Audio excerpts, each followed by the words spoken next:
All right, Madam Mayor, it's still 6:01 and we are live.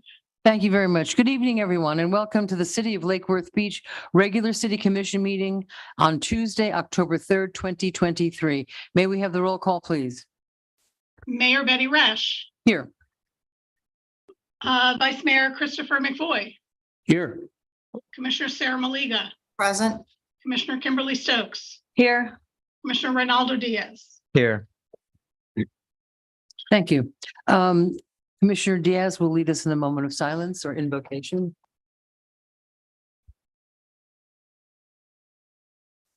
All right, for October, we have a number of proclamations, which I think each one kind of symbolizes many people who are affected negatively in many ways. Climate Week, shortly, not too long ago, we've just passed the 1-year anniversary of a major hurricane that devastated the west coast of Florida.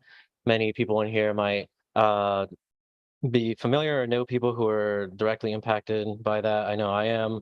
Of course, breast cancer awareness, domestic violence, and LGBT history. There's quite a bit out there in terms of our community and victims and people going through many challenging times. So in your own way, let's take a moment to have some thoughts on them.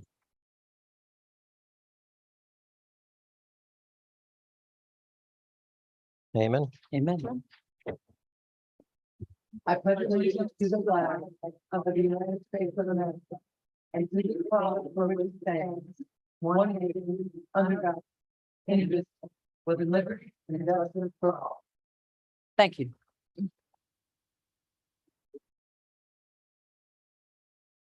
Do we have any additions, deletions, or reordering? I don't, Madam Mayor. Okay, however, I'm looking at new business D, which is the legislative request when Mr. Pinsky will be coming here. And I believe, when we should accommodate him a little bit when he gets here and see where we're at with the agenda and maybe move it a little bit. I did apprise him of the approximate time I thought he would be on. Okay. So Okay, so you won't have. hopefully we'll be good. All right, great. Thank you. All right, so do I have a motion to approve the agenda? We don't need it. Thank you. Thank you. Trying to be careful here. All right, we have presentations. The first presentation is a proclamation declaring October 2nd through the 8th as Florida Climate Week, and Commissioner Reynaldo Diaz will read that. Thank you. Whereas the Climate Change 2023 Synthesis Report listed a current temperature rise of 1.1 degrees Celsius, leading to constant unnatural weather events bringing disarray to the planet and its inhabitants. And it reports an increase in weather-related disasters with every rise in temperature level. And whereas Florida and its 825 miles of shoreline and low elevation points of about 100 feet above sea level make the state highly susceptible to sea level rise and other natural disasters related to climate change, and a high level of CO2 pollution also threatens to harm Florida's coral reefs and a variety of sea organisms. And whereas the Volo Foundation, along with other nonprofit organizations, local, state, federal partners, elected leaders, news media, volunteer, and professional associations, is committed to educating Florida citizens and visitors about the climate crisis so they may take action to bring about positive, influential change to protect their families, businesses, and themselves. And whereas the citizens of Florida are encouraged to become more aware of our changing climate and participate in the various programs during Florida Climate Week that will present and discuss solutions by visiting the Florida Climate Week website. Now, therefore, Betty Resch, Mayor of the City of Lake Worth Beach, Florida, by virtue of the authority vested in her and on behalf of the City Commission, do hereby proclaim October 2nd to the 8th, 2023 as Florida Climate Week in Lake Worth Beach. In witness whereof she has... Commissioner, if you're still reading, I don't hear anything. Oh, yes. My mic is on for sure. I've been hearing it. Is it mute?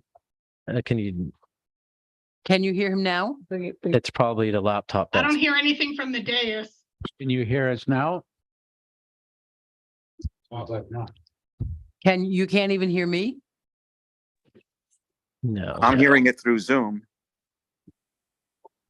That's weird. Okay, we have, Okay, so this. we need a little technical help. Alfonso, are you here? Thank you. Alfonso, can you troubleshoot, please? Okay. Maybe she read our lips. I'm out.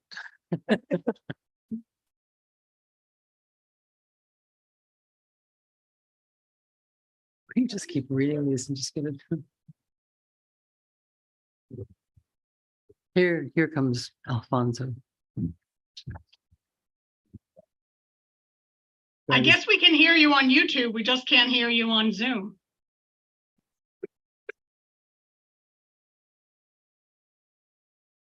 You have to read it all over In again. the meantime, if you're here and you want You to got turn in a blue card for non-agenda items, you can certainly do that. They're a good start.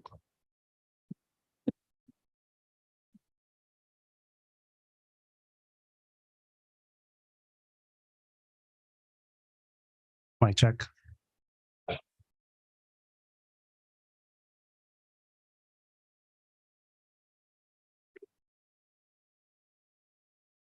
Alfonso, I think the issue is with me.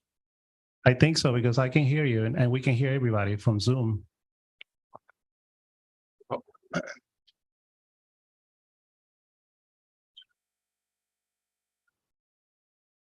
Is it non-agenda? What? Okay, now I can hear. You can hear us now? Now I can hear you. Yes, Okay, great. that was weird. That was weird. We've never had that before. Did we hear the climate proclamation? It was a long one. Maybe we'll. Big the Zoom. Yes, we could hear it. All right, so Everybody heard it. It was just, We're gonna move on then. Yeah. Thank you. Okay. Now I'm gonna read, okay, I think we're back on, folks. I'm gonna read the one regarding customer service week, and I think we have some people from customer service here tonight. Come on up. Come on up.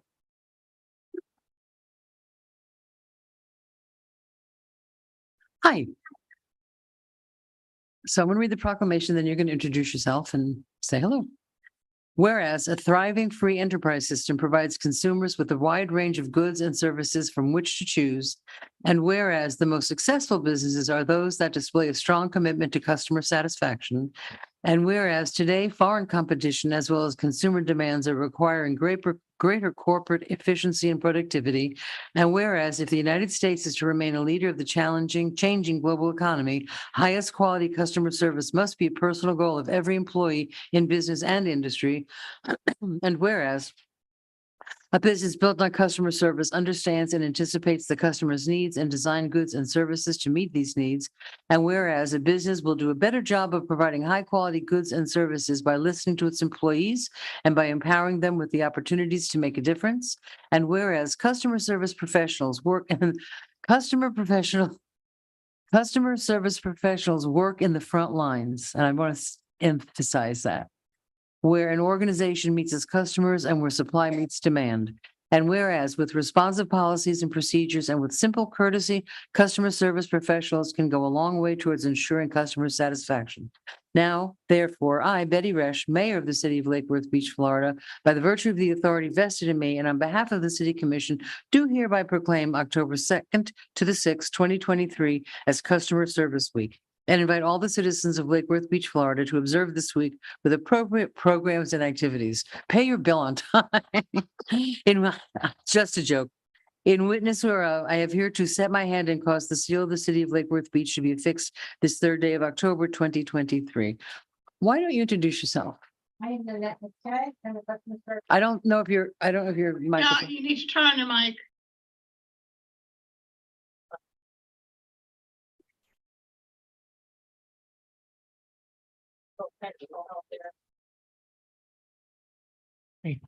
Thank you.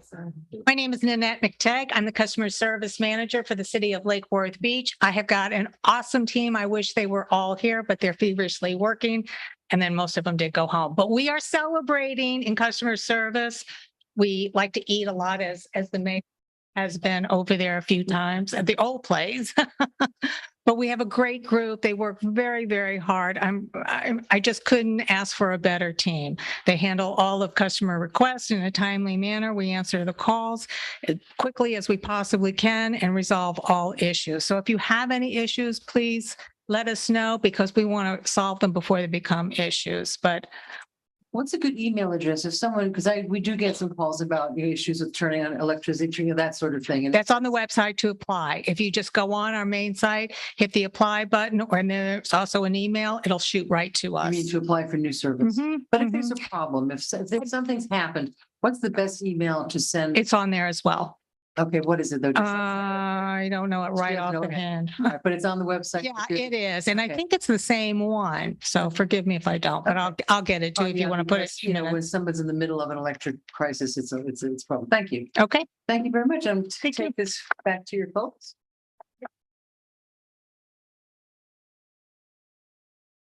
I didn't need to get a picture. I do.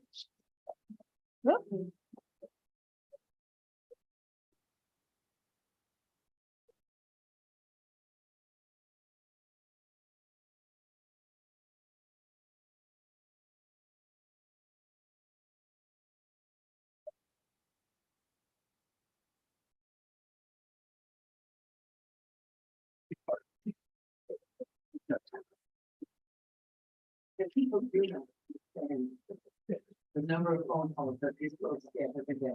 When people encourage this. Yeah, so thank you. Oh, no. Yeah.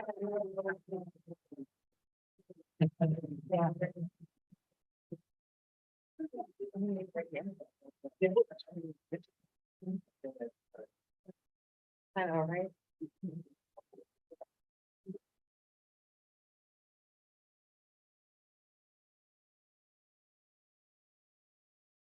Next up, we have Commissioner Malega with LGBTQ History Month. There is a direct correlation. Thank you, Madam Mayor, for allowing me to read this. City of Lake Worth Beach proclamation, and I believe Julie Seaver from Compass is here to receive this. If you want to come up, Julie. Julie and her team of volunteers and staff at Compass are amazing community partners. And we are very grateful for all the hard work that they do, taking on bad legislation and making sure that everybody in the LGBTQIA+ community has a place to call home. Whereas LGBTQ History Month is an annual month-long observance of lesbian, gay, bisexual, and transgender history and the history of the gay rights and related civil rights movements. And whereas LGBTQ History Month first originated in the United States, founded in 1994 by Missouri high school history teacher Rodney Wilson, who chose October as the month for celebration because National Coming Out Day occurs on October 11th. The first national march on Washington for lesbian and gay rights by LGBTQIA+ people took place in October 1979. And whereas the city of Lake Worth Beach, Florida recognizes that gay, bisexual, transgender, and questioning intersexual and asexual Americans have made and continue to make great and lasting contributions that continue to strengthen the fabric of society as they continue to struggle for equity and equal rights for in its LGBTQIA+ residents and the city employees. And whereas LGBTQ History Month reminds both the LGBTQIA+ and wider communities of important roles LGBTQIA+ people have taken in creating the social, legal, and political worlds that we live in today.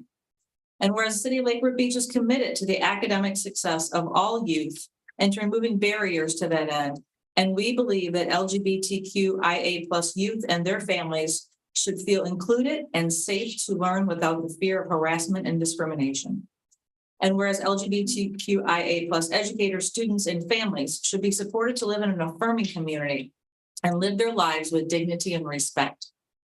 And whereas community-based organizations such as Compass have partnered with our city, other community leaders in the school district of Palm Beach County to educate, support, and provide resources to promote safe learning environments for all families. And whereas the city of Lake Worth Beach appreciates and recognizes the importance of LGBTQ History Month as an effective means of educating and calling to actions its citizens to work together to promote equal protection for all residents and city employees, regardless of sexual orientation, gender identity, or gender expression. Now, therefore, she, Betty Rush, the mayor of City of Lake Worth Beach, Florida, by the virtue of authority vested in her, on behalf of the City Commission, do hereby proclaim October 2023 as LGBTQ History Month. In witness whereof I have hereunto set my hand and caused the seal of the city of Lake Worth Beach, Florida to be affixed the third day of October 2023. Thank you so much. On behalf of all of our collective history, I want to say thank you so much to the mayor and the entire city commission, especially receiving this proclamation during a time where book banning seems to be the keynote of the day. This means a lot, especially receiving it in our beloved sanctuary city, the city of Lake Worth Beach.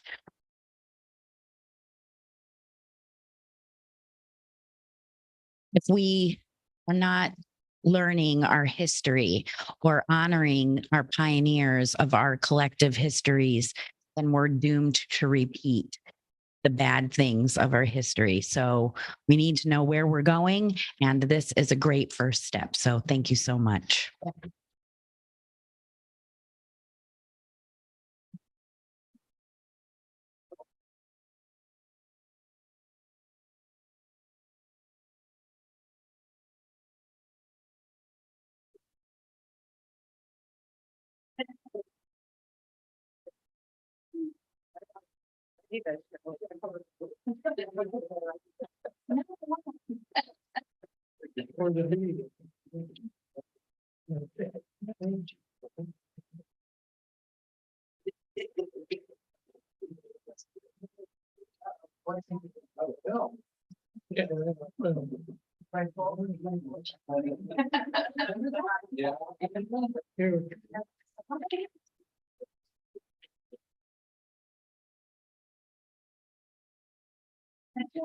Thank you all, and thank you.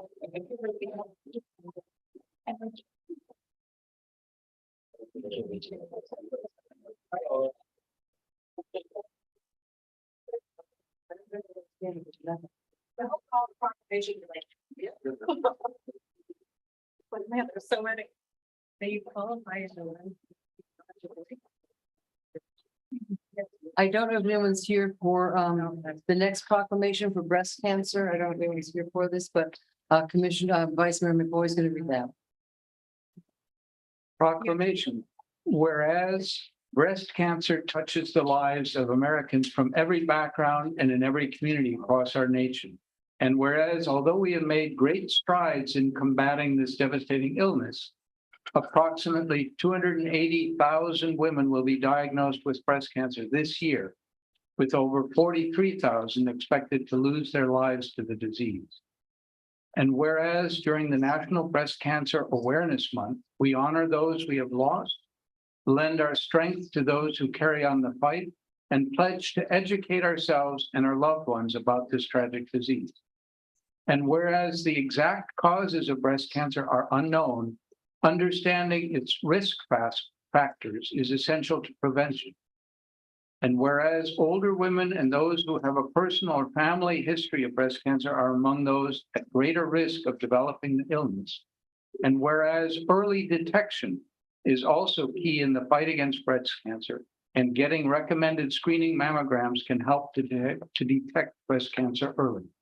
Now, therefore, she, Betty Resch, Mayor of the City of Lake Worth Beach, Florida, by virtue of the authority vested in her and on behalf of the City Commission, do hereby proclaim October 2023 as National Breast Cancer Awareness Month and encourage the citizens of Lake Worth Beach to join in activities that will increase awareness of what Americans can do to prevent breast cancer.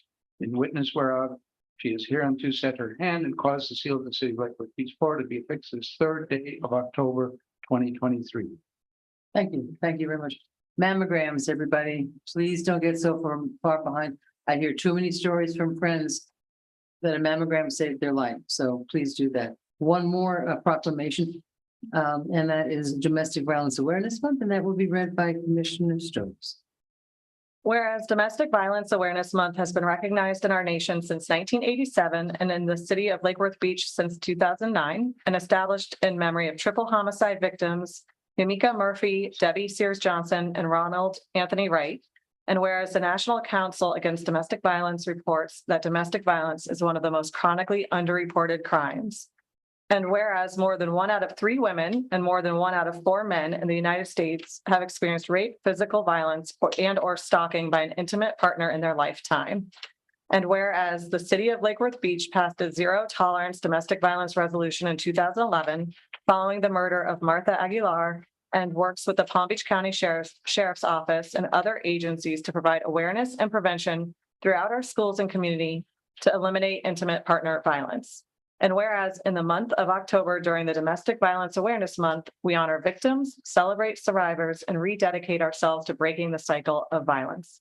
Now, I on behalf of Betty Rush, Mayor of City of Lake Worth Beach, Florida, by virtue invested in her, on behalf of the City Commission, do hereby proclaim October 2023 as Domestic Violence Awareness Month. In witness whereof, she has set her hand and caused to seal the City of Lake Worth Beach to be affixed this 3rd day of October 2023. Thank you very much. And on October 21st at the Cultural Plaza, there's going to be a survivor event from 11 to 2, I think. It is, I will get it out on the email, but it's a woman who is a survivor is having a program, and it would be very nice to support that. Thank you very much. Okay, now we have the next up is the PBSO crime stats. Before they start, I see some folks in the neighborhood that I haven't seen before. If you want to speak publicly, we have blue cards in the back. If you want to speak about something that's not on the agenda tonight, now is your time to fill out a blue card. Otherwise, if there's an agenda item that you specifically want to speak about, put a blue card and just tell us what that is and hand it up. You can actually give it right to me. Thank you. If without a blue card, you can't speak. Good evening. Good evening, everyone. Thanks for having me back. I'm here tonight with my boss, Major Brannon. Lieutenant Lavinia had a class today, so he's unable to be here. As you said, this is crime stats. It's kind of following a similar pattern to the presentation 2 times ago when it was crime stats. We're battling. I'm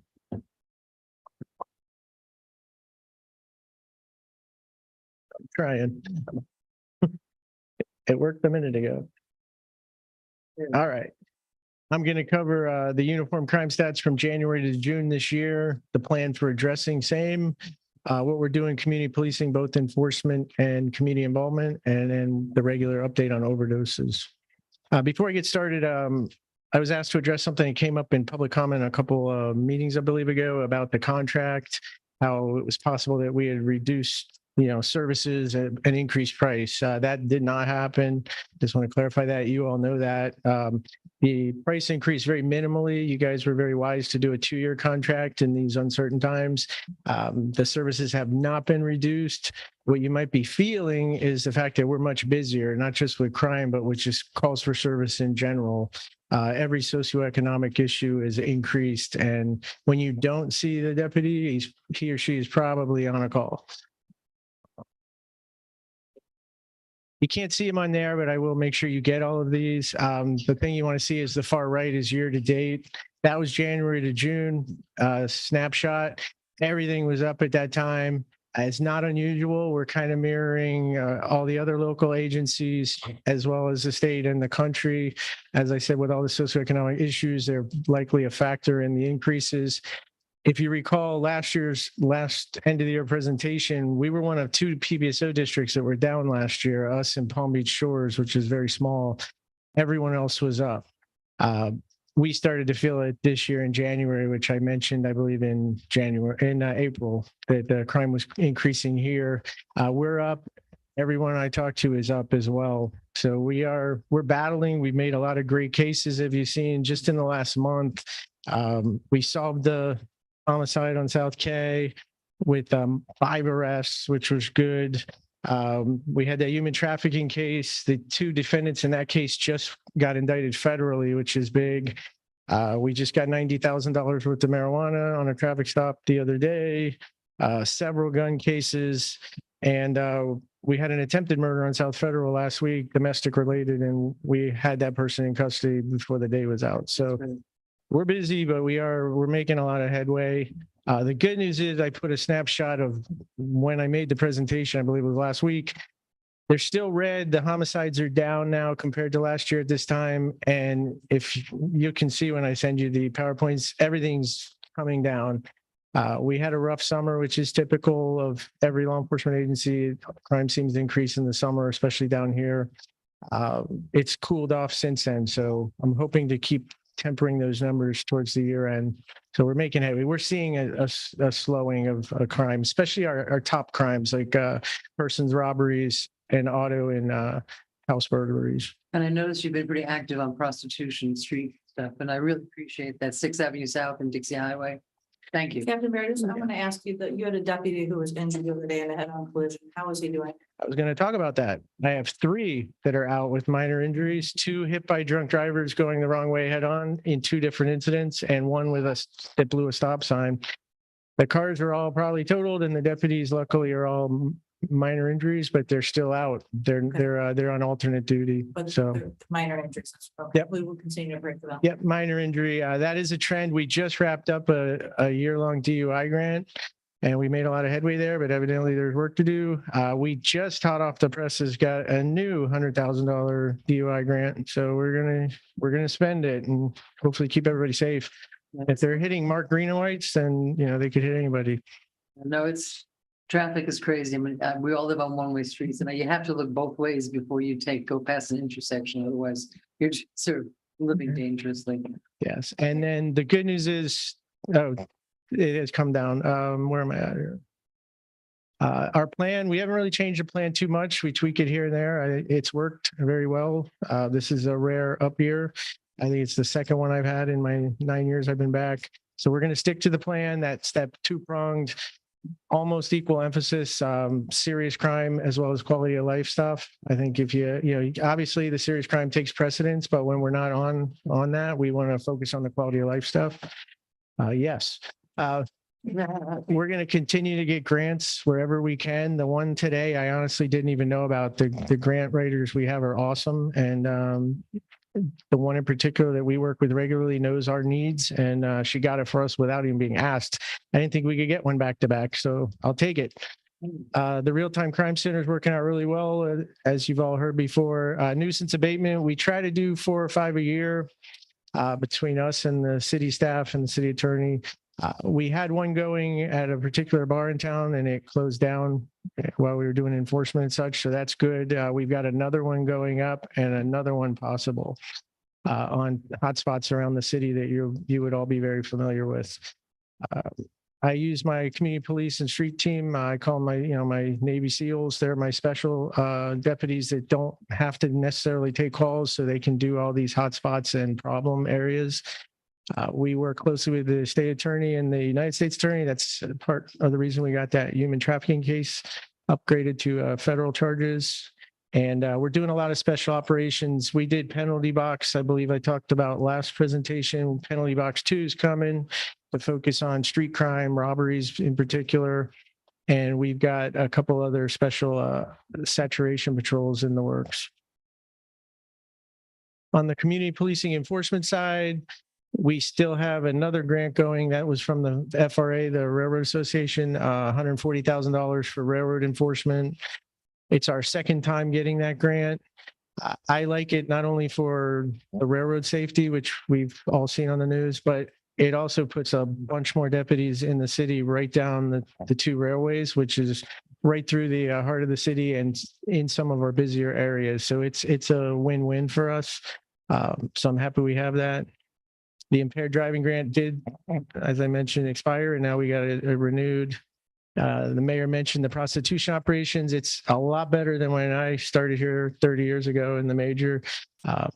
Some of that's the constant maintenance. Some of that is it is shifted to cell phones and apps and things like that. But it's off the street more than we were used to.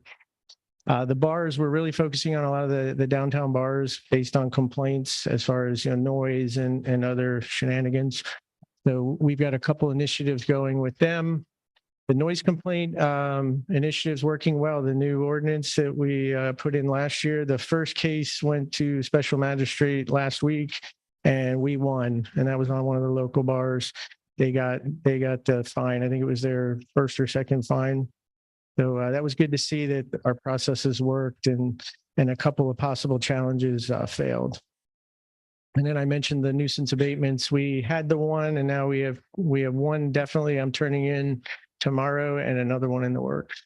It's yet another tool that we can use. We try to work with the businesses, but when they're working against us, it's a tool we can use to try to bring them into compliance. Done lots of outreach, the Bridges Easter event, the Lake Worth High School football mentoring program made the news the other day. That's a really great program.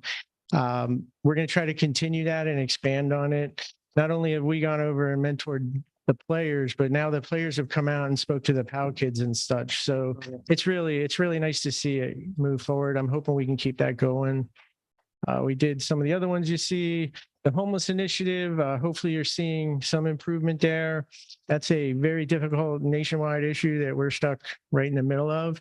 We do what we can. We don't take a side. We do what the law tells us we can do. I do believe parks and such are for everybody.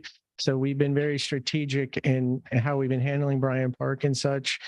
Working with the Lewis Center, we make sure, we're in touch with them before we take action if it's self-initiated. I would rather they go to the shelter, but if there's shelter space and they're refusing and they're doing things to create, disorder, then they go to jail. But we're not going to solve that with arresting, as we spoke before. But we're doing what we can to make it better. We've probably placed 12 people, gotten them either in programs locally or got them home to family out of state. So that's pretty good because we only started doing that about 6 months ago. So that's about 2 a month. We're finding hopefully permanent solutions. We had lots of PAL program events this summer. It was packed. We're full with the wait list, which is great to see that. That was something we tried to get for many years. And we just participated in the Maya Fest down at Bryant Park. I was there. The deputies were there. It was a very nice event. There's some of the photos.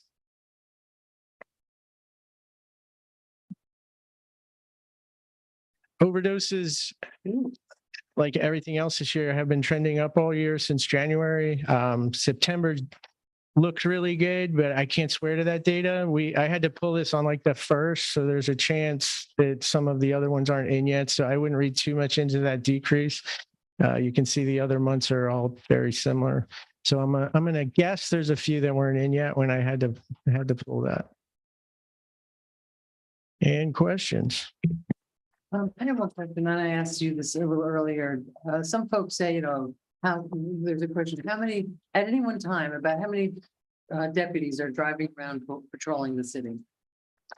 You have a contract and they created this in 2008, and shifts were different, but it's a minimum of 5 with an average of 9 on any 24-hour period. We have 2 shifts every 24-hour period. So if the one is low on day shift, then night shift would have to be high. The reason it's a minimum of 5 is twice a day we have our lineups, and we stagger the days. We have an early and a late, and the night we have an early and a late. So there's a period for about 20-30 minutes or so at the most twice a day that we might go down to 5 or 6. If the early nights is stacked and the late days isn't, and vice versa, and things like that. So that's why they wrote it that way. It makes it hard to interpret. And that's patrol. Right. That's your patrol deputies in the green and whites answering calls. You still have a 6-person street team, a 4-person community policing team, 5 detectives, and then there's all the other support units out of headquarters. So literally driving around here at any time, there's probably 15 or more at a minimum. At the middle of the night and right around dinner time for a few minutes, it can go down a little bit. And then if someone gets a call and they have to respond and take a report and try to straighten things out, that takes them off the road for that particular amount of time, correct? Day and night, all day and night. You guys, I can tell you, I haven't looked it up in a while. I haven't been asked, but when you factor in the size of the city, the population, the call volume, you are well staffed deputy wise. When crime's up or down, it's not because you don't have enough deputies. You're well staffed. Crime goes up and down for other reasons other than our manpower. And you couldn't always say that when we were a city. If we had 20 vacancies because they were leaving, we couldn't just pull them from West Palm or Lantana. The beauty here is if you go below those minimums, we pull them from other parts of the sheriff's office. So that's very helpful. Cities can't do that. So that's one of the advantages of merging over to Yeah. us. And also, I mean, we would have, when we had our own police force, our young guys would come out of the academy, come work for a few years, then go to the sheriff's office. We would train them and then they would go away. Yeah, it was you guys. You guys. I stayed until they took all of us. I know, until the whole thing happened. So, thank you very much. Oh, Mr. Diaz, I see, I just spoke up again. Yeah, I also noticed there was a presence of motormen recently, which is always helpful, especially down to South End. There's always so much speeding. One of the top questions I regularly get, and I'm sure we all do, is dealing with the boats in the lagoon. And we've made improvements. We talked about that in the past. And I don't know if you had anything to update. How's that working with the Marine unit? You know, I think the thing that people need to understand is there is a property line, if you will. And as long as the boats are inside our property line, it's exponentially easier for us to handle. It's hit and miss. We've made wins and losses. It's gotten better. I didn't know that personally. I knew that docks, you could look on Property Appraiser and certain people at dockage and certain didn't, but I didn't know the city owned all the way out to a certain spot, like around Snook Islands until that meeting. So you can always learn stuff. It's wins and losses. I would say be patient. And again, that's not a Lakeward Beach issue. That's a state of Florida issue. I mean, drive up to Peanut Island and there's vessels all over the place. What a derelict vessel isn't what everybody thinks it is. It's a complicated issue, which is why we can't just quickly solve it all the time, but we're making headway. I think it's improving. I get the occasional complaint, but I go by how many complaints I'm getting on it. So it's going down.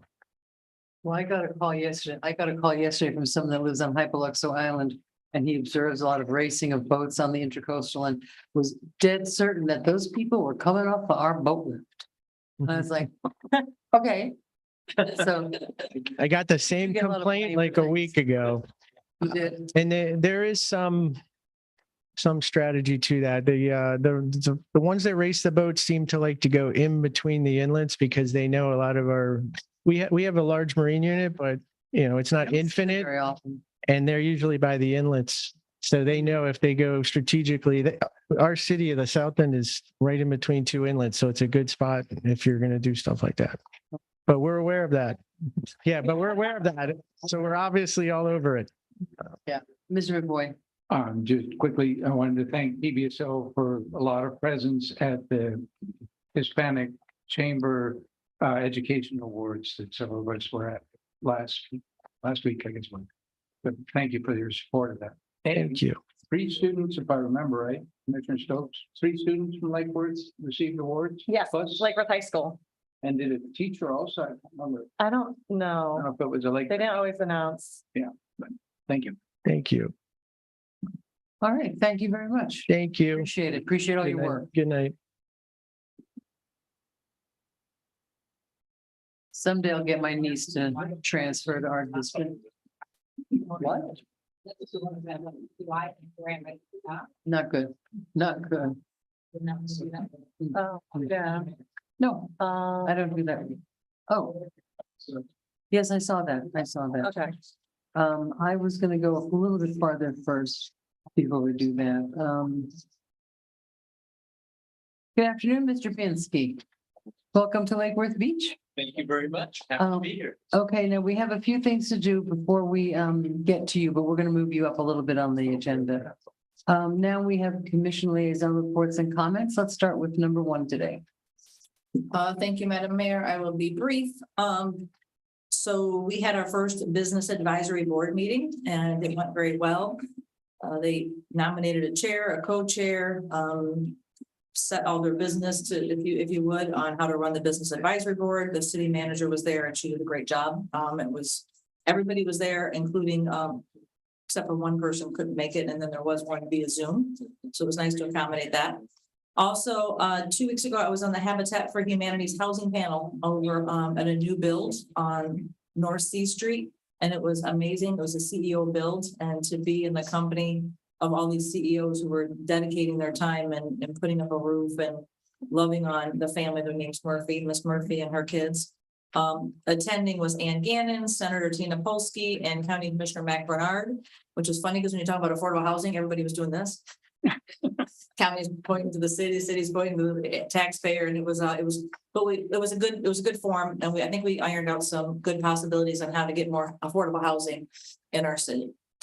Coming up, I'm leaving on Thursday for Orlando for Legislative Committee for League of Cities. And then I'll be driving back down on Friday night so I can attend the NAPC meeting on Saturday morning. Good for you. Mr. McFly. I'm going to go a little bit different than usual because of different circumstances came along. Back, I guess around June or July, there's a bit of a account of how we all perhaps as commissioners and mayors sometimes can serve in ways that you wouldn't think of and wouldn't know about.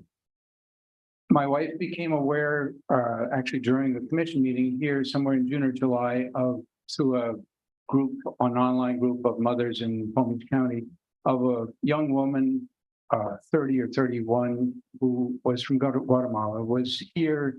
At that point, she was at Good Sam's, and my wife said, "Hey, you should come up here after the meeting." So we went.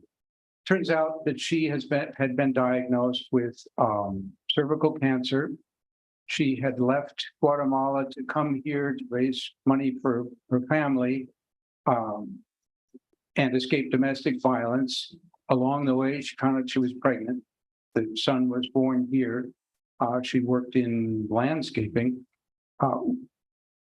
We had the opportunity for about a week to get to know her quite well because she asked for assistance. We managed to get her son a passport within a day with the help of the Guatemalan consulate. Probably didn't hurt that I wore my vice mayor shirt. Never know. I figure it's okay to use it for things like that. We managed to get a passport, the US passport, for her son, which arrived later. But she had decided, I want to go back to my family in Guatemala and die there because she had a terminal prognosis on it. And so we found this out on a Tuesday. I helped get her on the plane on the following Monday, her and her son. It was pretty amazing to be able to help out on a number of issues in a hurry. Lois Franco's office tried to help. They couldn't even do anything on something, but we figured out, hey, if we get the passport later, that'll work for the US one. She passed away Sunday morning and in Guatemala with her family. So thoughts with her. Well, thank you for making it easier for her. Oh, boy. Well, we learned that part. Thank you. Commissioner Stokes. Just a couple of things that happened last week. I was able to go to the Festival Maya, and it was a great turnout. It was a great event. Some teachers from North grade came and were so excited to learn about the event because they got to interact with kids that they've been teaching over the years and just never even knew. They'd heard about other festivals around town, but we're really excited to come here and see their kids that they've engaged with over the years out in public, which I know is weird for kids sometimes. They think teachers like live in a classroom. You're not allowed to be out here. As Vice Mayor mentioned before, I was able to go to the Hispanic Chamber Education Awards, and it was really amazing to see our kids out there representing us well. And we did have the tree planting in front of the City Hall Annex where Dave McGrew did a great job of demonstrating the proper way to plant that size tree and to clear away and break apart the roots and stuff like that. So that was a great day. That's it for me. Commissioner Diaz. All right, and have a few things. I was also at the tree planting. That was great. And it's always great to plant trees, but also more so to kind of look around and look at the building that we're doing a lot of work towards fixing up and making progress on that. And altogether, that property, definitely needs some attention, and in some small way, planting 2 trees kind of is leading the way towards all the expensive work that Janie's going to lead on that building, hopefully sooner than later. So a lot of progress made on that block, which is really exciting. Other than that, I had my TPA meeting, of course, the other week. And one thing to share that's pretty exciting is we're going through what is called our long range transportation plan. LRTP 2050. It's government loves our acronyms. And it's 2050 because it's a plan that is effectively looking at transportation and mobility in the year 2050, which seems like really far away. But this is something that's done every 5 years. We're currently under the 2045 plan. And basically, it looks that far in advance because what it does is it's looking at what we have already as a whole and what needs to be improved. And this plan that comes out every 5 years, which this one will be adopted hopefully in our meeting in December, it's helps guide us as in the TPA on what projects are going to be funded and who's going to fund them. It identifies funding avenues, things like that. And we kind of have an opportunity right now. If you go to the Palm Beach TPA.org website, and right on the front, you can take a survey. And there's kind of two parts to this survey. There's a questionnaire, and you can point out what is important to you. And kind of the exciting thing about that is, when we had our meetings a little bit early in the survey, so we didn't have a whole lot of response to kind of base where we're going, but you can clearly see, or at least our staff there was pointing out that you can clearly see that people are fed up with traffic. There's some traffic issues. If you've been driving around recently, it's a little bit challenging, and probably for the first time in a very long time, it's looking at traffic and the issues and the congestion and the development and the amount of people who are moving here. But what's different in the comments is that kind of for the first time, people are more looking at the options, the alternatives. It's not just about planning for traffic and road traffic. It's also, what are we going to do to look at our public transportation infrastructure, our buses, our other options like circuit and things, which pay attention because hopefully in the next month or so we have a good update on that. So you can fill out your comments there on, bicycle infrastructure, whatever it is that you feel is important, because that's kind of what we're seeing. That's what we like to hear. And the second part of that survey is there's a map where you can flat out just pick out, I live on this corner, it's a problem area, you got to look at it. And those kind of comments are really helpful because we can't be everywhere at one time. So we need eyes and ears literally out on our roads to look at this stuff. And what's exciting about it is looking at transportation alternatives is, you may not be aware, but Lake Worth Beach is kind of a hub of especially public transportation.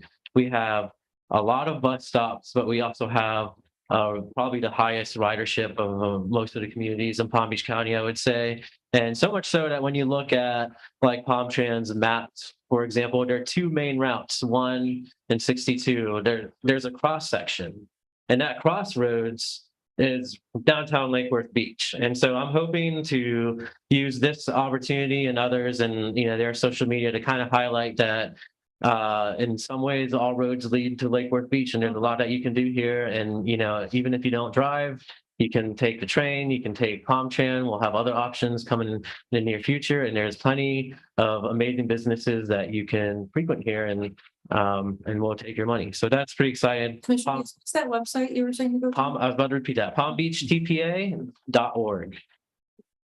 So that's a good one to share. And then other than that, I want to take a moment to highlight that we did something really monumental in the last utility meeting, which I was speaking to Director Liberty about this right before this meeting, how we set considerable money aside for a rate stabilization fund for stormwater and whatnot. And that's something that the city hasn't been able to do in decades, right? And it's something that really needs to do, and it's something that's going to impact all of our electric utility customers. And it probably hasn't, not that we really do these things for attention, but it's something that I think all of our utility customers really need to understand and know, because it's going to hopefully protect them. And, what happened in 2021 with fuel costs and generating electricity and all our electric bills, it's not being a Debbie Downers. It's going to happen again. And hopefully this time we're going to be much more prepared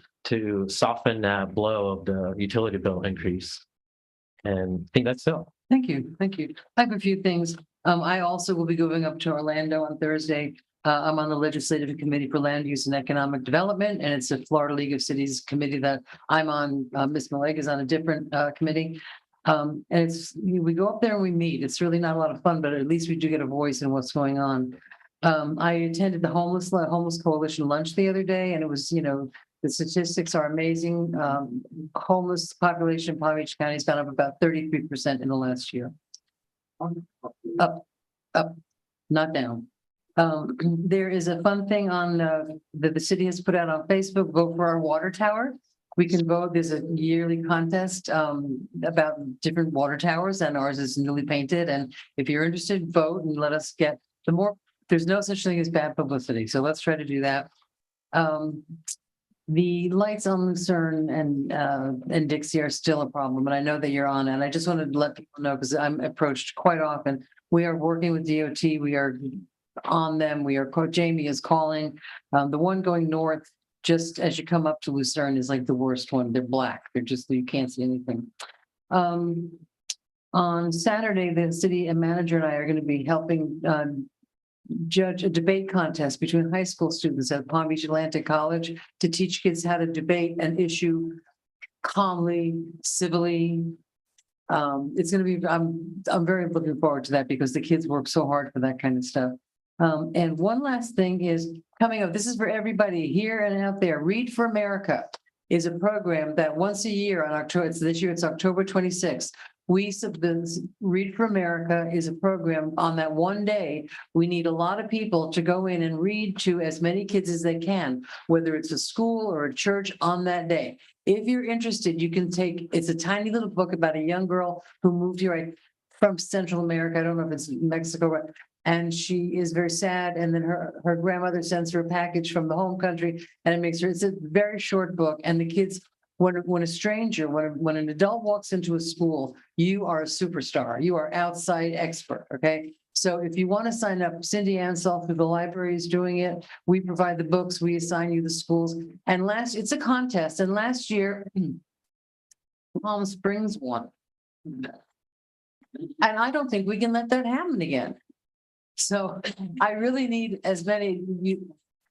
You don't have to do it. It can be in any school. It doesn't have to be in school. It can be in a school in another town. The important thing is the amount of readers and the amount of children read to on October 26th. So please get in touch with Cindy from the library because it is a lot of fun. Reading to children in schools is spectacular. So with that, I am going to stop. Now I'm going to ask the next thing up usually is the city manager's report. And I know that Carmen wants to speak. Hi, Carmen. But and attorney's report is rather extensive tonight, is the tortures of Form 6. So I'm going to ask if we can have a consensus to move new business D, Mr. Pinsky, up to now so that he can, present to us and talk to us, and then he can go on his way. Do I have a motion to do that consensus? Motion to move as suggested. Thank Are you. We're going to do, hear the public? Well- There's so many people here. but I have 3 blue cards. We only have 3? Yeah. Okay. And there were no blue cards on the, when I looked at the We have website. 4 more. Okay, well, Okay, I know there's kids in the audience and stuff, so I didn't know if people were here and they wanted to speak. okay, Yeah. Madam Mayor, your announcement of how it works, because I suspect a lot of people were here. Okay, thank you, Mr. Pinsky. I appreciate it. All right, we'll have public comment up now. So if anybody. I'll got it. Thank you. Okay, as I said earlier, if you want to speak now about something that's not on the agenda, you have to fill out a blue card and bring it up. And then you can have your 3 minutes. So we're still skipping the city manager and the attorney. We're putting them off. Okay. We're putting them off. They'll be here whether they want to or not. So the first up is Ron Hensley. And this is non-agenda items. If you want to speak, make a card out. Good evening, Mayor, Vice Mayor, Commissioners. Ron Hensley, Ambassador Ron Hensley, 728 North A Street. And my problem is I got a problem with the code department and their double standards. We have a code officer, Yolanda Robinson, who evidently doesn't know the meaning of the word ethics. She has I'm sorry, no personal attacks allowed. Thank you. Yeah. We don't attack personally. Okay, I won't mention the names, but there has been a process where there was a home put up for magistrate, and they had nothing wrong with the home whatsoever. And they were told to paint, do the driveway, their garage or one of their sheds was too big and everything else. None of that was true. Whereas right across the greenway from that same address, there is a home that is in very heavy code violation. And every time a code officer has reported this home, he's either been fired or let go, or he has been forced to quit. And I don't think that's right. And I would like to call for the getting rid of Yolanda Robinson. I'm sorry. Thank you. Thank you. Next up is Tom Connor.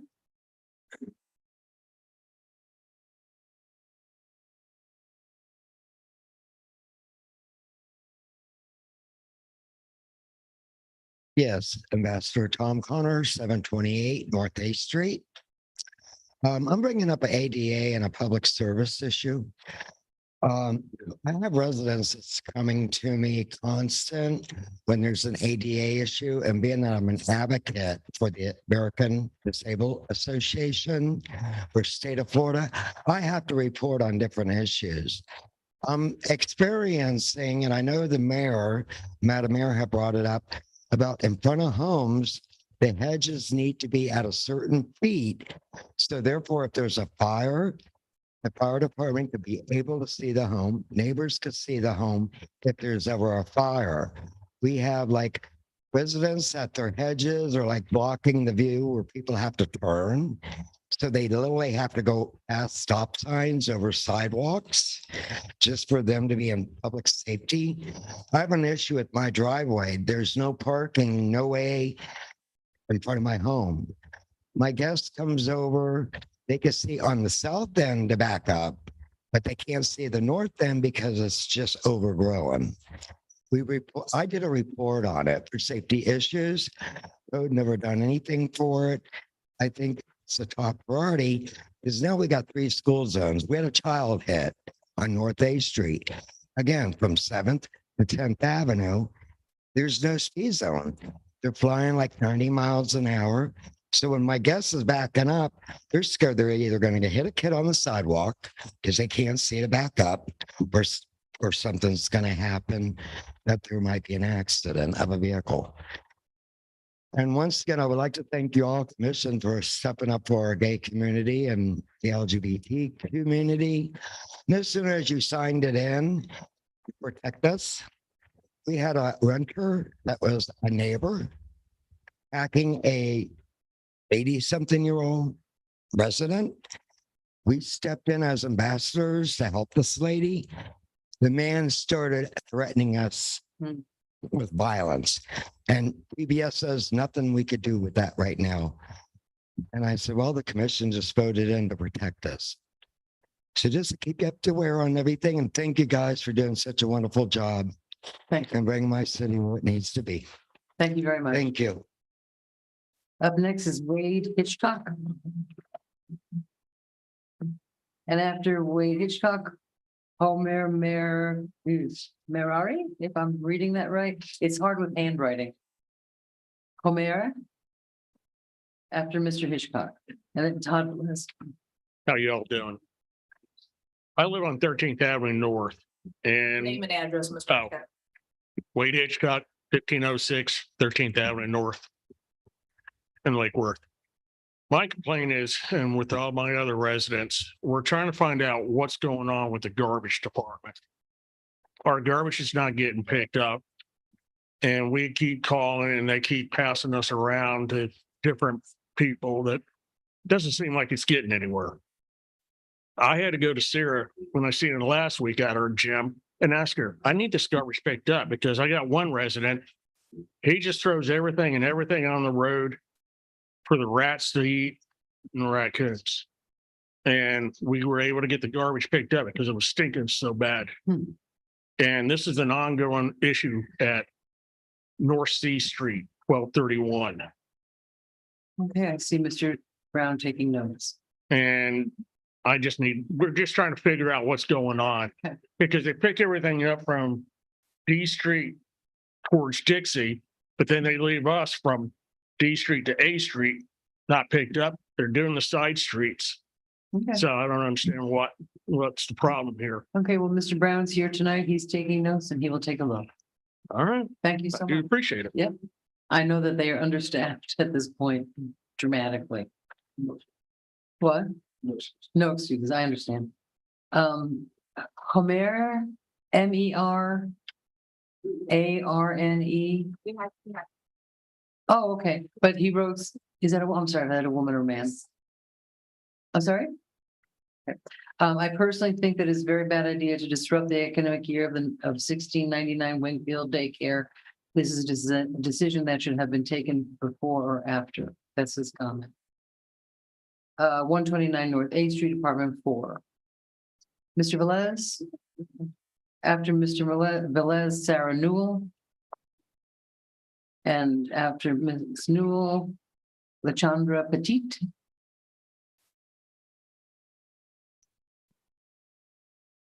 Todd Velez, 530 North G. It's a happening town, a wonder city. It's a wonder, as Lake Worth was called. It can happen to me. It can happen to you. It can happen to you like it happened to me, as the song says.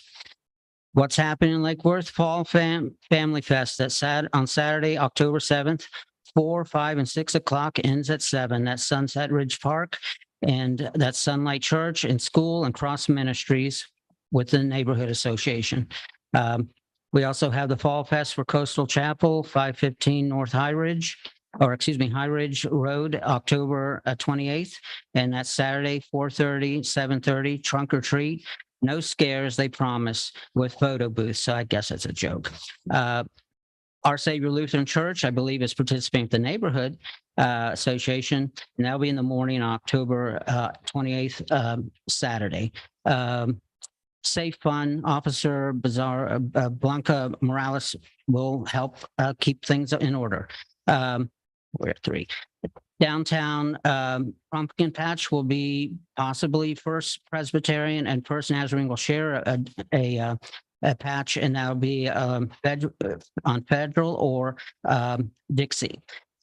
Hear ye, as a proclamation is called. The First Nazarene will be working on theirs, as well as St. Andrew's Finnish Lutheran Church, which will come up December of 23, their 75th anniversary, and January of 2024, their 70th anniversary. You'll be aware of that. Lewiston Sugar Mills and Farm Tour, which is, I consider, a sister city to Lake Worth. It was very interesting. I went in March with St. Andrew's Finnish Church, and a lot of history to see. You see a lot of old Lake Worth. And we're preparing another one, which will participate with OSL, Lutheran Church, Lake Osborne Presbyterian Church, First Nazarene Church, and First Presbyterian Church. And we're putting aside 5 to 7 seats if you'd like to come along. What is the date on that? That's going to be coming late this year or early next year. Let us know. So Lake Osborne Presbyterian Church is placing on their agenda for 2024, April, probably more like summer, for the ribbon cutting, hopefully a party for when the bridge opens up. So it seems like you would come, and of course the county. So we'll see what happens with that. Carolyn Colmer was a great VIP of Lake Worth. She moved up to the Carolinas.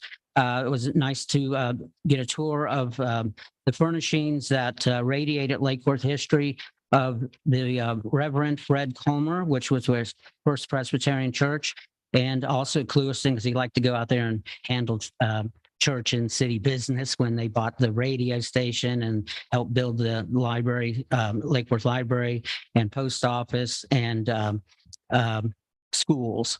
Russell. Thank you, that's time. That's what I'm Okay. gonna say. If you could, some of those dates, it's hard to remember. If you just email me and we can like share them a little bit, that would be helpful. Okay. It's hard Thanks. to take notes during that. Thank you. All right. After Mr. Velez is Miss Petit and Sarah Newell after her, and that's it.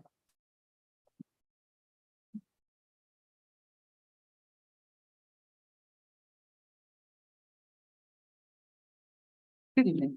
Good evening. My name is LaShonda Petit Frere. My address is 3588 Lorette Lane, Lake Worth, Florida, 33461. And I'm here today because I got the news that my child's school will be closing, and it's devastation for my family and for my child. Every day I have to explain to him that he may be going to a different school. I didn't want to transition him into another school. Every day I wake up and I go to work, and I just started my job because of the school. I was able to get back on my feet. I tried going back to work 3 times during the pandemic. I wasn't able to. I always have to either leave because there's no childcare, and it's hardship for my family. I appreciate my child being in school because every day he have a chance to grow and become a healthy citizen for West Palm Beach. And I just hope you guys could extend the lease and don't cancel the school because it's very hardship for me and my family. And I've also woke up in about like 5:30 to catch a bus to make sure he gets to school. So it's very important that he's in school. And that's all I have to say. Please keep our schools open. And that's all I have to say. Thank you. Thank you very much. I first heard of this very recently, thank you very much. Is that your little guy? Yeah. He's a cutie pie. Sarah Newell. Or Noel, there you are.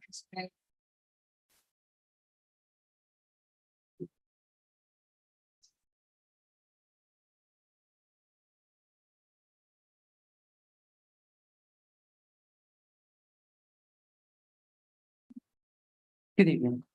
Good evening. My name is Sarah Knoll. I live at 1242 South C Street, Lake Worth, Florida, 33460. I resided in this wonderful city of Lake Worth for 27 years. Worked for the city of Delray Beach for 20 years. Lived in my city longer than I've been in. Lived in my city longer than I worked for the city. Mayor, it is my understanding they're getting ready to close the Head Start Center at 1699 Wingfield. And I ask that you reconsider that. I ask that you all reconsider that. I do believe that it's just been a terrible misunderstanding. So I'm asking that y'all take the time to, reconsider that. I've walked throughout this community myself. This is my grandson, Nieto. Y'all's base. And as for walking through this community, I've gathered some petitions, over 200. Thank you.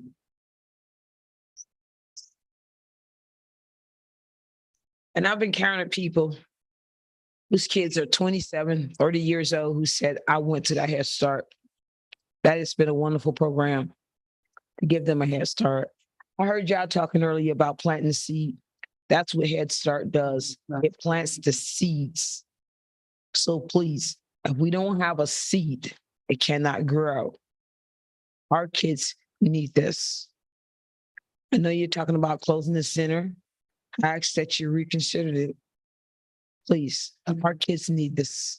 Thank you very much. It hasn't been hasn't been a commission decision, but I think, is anybody else out in the audience? Raise your hand if you're here for the same reason. If you're here. A lot of our parents are here. Yeah. Raise your hand, please. All right. Okay, thank you very much. No promises, but I think we'll take a look. I know you will. Thank you, Mayor. Thank you. God bless you. God bless you. And I know y'all will make the right decision. Children. We love You have you. more patience than I ever could imagine. Thank you. Thank you so much. We just, Yeah. I looked into sending my nephew there quite a few years ago. And I was told that there was a wait list. So is it still like pretty high in demand? here's the situation with that is that it's based upon, low income. So you got to understand there are parents who really do need it, and there are parents who really do just want it. So they try to help the parents, that's on the lower income scale. Right. I'm a grandparent. I'm disabled, from my city. So I'm on a low income scale. There are parents, who still work in the bean fields. So, they are considered I first. know, my sister was low income and so I know the need is there. That's what I'm saying. Exactly. There's definitely a Exactly. need. So it does come, come, first serve, Again, like I say, it's based upon a low income scale and stuff like that. And it works from that way up. Ms. Newell, thank you very much thanks everyone for coming. We get the message. Thank you.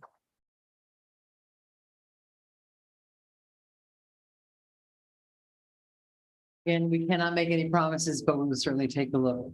And our feelings will not be hurt if you take off now and go home to have supper. Thank you very much.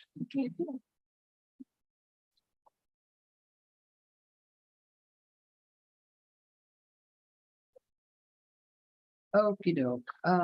So let's have Thank this. you all for coming and Yeah, expressing your support for the Head Start vote. yeah. Mayor? Ma'am, could you write your phone number on that? Yes, ma'am, I would.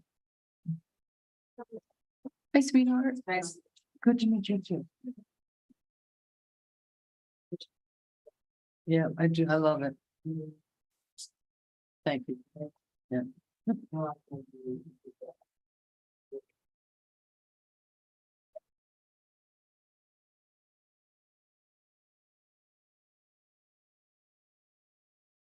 Thank you so much. Appreciate it. We're a bunch of superstars. Thank you so much. Okay, now we're going to ask our city manager to have a little patience and our city attorney. And we are going to go to Mr. Pinsky.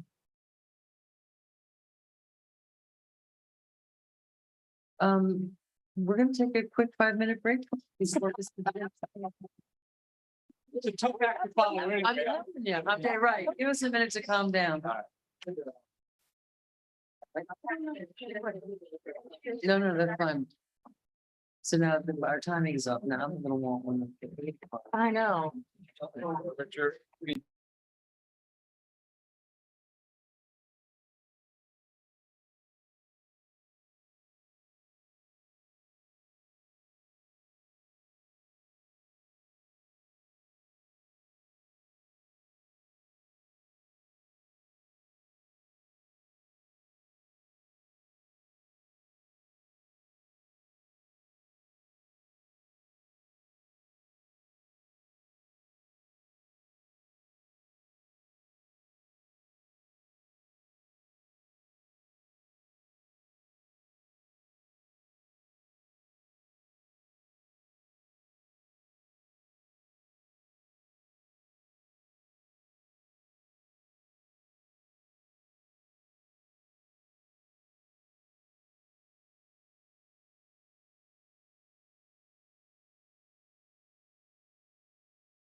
5 minutes. We should talk soon.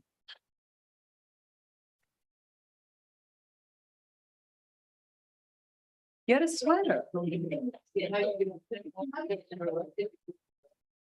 I still don't have any thing with my name on it. I didn't get anything with my name on it. I don't wear t-shirts.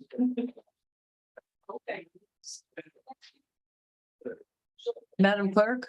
Yes, Madam Mayor, it is 7:21 and we are still live. Good evening. Welcome back, everyone. It's 7:21 and finally, some delayed introductions. We have Mr. Pinsky. For real. For real. For real. Madam Mayor, Commissioners, is City Manager on too? Okay, very good. The presentation, as soon as I get this, is going to be briefer than usual, because I did know you had a lot going on, and as we know, the legislative session is getting ready to get started. So on behalf of the work I do for you in the government relations arena, I'm going to go through just a couple of reminders, and then we're going to talk about the upcoming session and some deadlines. There we go. So as a reminder, Lake Worth Beach is represented in Tallahassee with Representative Mike Caruso, who, a good way to remember it, is east of Dixie, and Representative David Silvers, who's basically west of Dixie. We used to have 3 House members, and redistricting cleaned that up. And of course, our senator is Senator Bobby Powell. So those of you that love going to Tallahassee and on the League of Cities Legislative Committee, as a reminder, we are now entering our committee weeks. There's 2 in October. I'll be in Tallahassee next week, and the following week there's 2 more in November, and unusually so, but there will be 2 in December as well. The local funding request deadline for the House is November 14th, but that's the day that they have to push the button. So they usually ask for everything in the actual House funding request form to be in by November 10th, which gives them enough time to upload it and submit it. We have not done that yet, and hopefully that's going to be part of the discussion today. I did meet with City Manager Carmen Davis last week. Commissioner Diaz was in the room, and our my new superstar Sam Hetty was in the room as well. And I'm going to touch upon him as on his rescue mission in a moment. Let's go back. So the session, as you know, starts January 9th, Palm Beach County Day. For those that like to come up and party is January 9th and 10th. And the last day of session is March 8th. And as you know, that's the day we do the happy dance. Hopefully. Listen, just being done with Tallahassee deserves a little bit of a dance. So in the past, we've talked about this, and I'm glad to see that the city is doing exactly what you should be doing. So more and more, the water projects from Tallahassee are being shoved to the agencies. They're increasing over time. They've more than doubled the annual funding, particularly of the wastewater and resiliency grants, and that is where we have had success before in the last couple of years. The deadline to get the water, and so now I want to tell you the wastewater and resiliency grants had a deadline. The portals opened to July 1. All the cities entered. September 1 is August 31st was the deadline. The transition between Brian Shields, there was just some missed opportunity there, and I got very nervous that we did not finish up on Parrot Cove, Eden Place, and a couple of others. And in communicating with Carmen about, okay, how can we pick up the pieces and get ready for Tallahassee? Enter superhero Sam Hetty, who sends an email that says, oh, by the way, because of I can't forget which hurricane. Idalia. So because of one of the hurricanes that didn't impact Lake Worth Beach at all. The state of Florida extended the deadline for the wastewater and resiliency grants by 2 weeks. I totally missed it. Somehow Sam Hetty found it, submitted the grants, and so we're in play, which gives me the opportunity to follow up. So right now we have submitted. Tell you what. So we're putting in for the finishing up of Eden Place, Parrot Cove, and the 9th Avenue, which I'll go over here in a minute.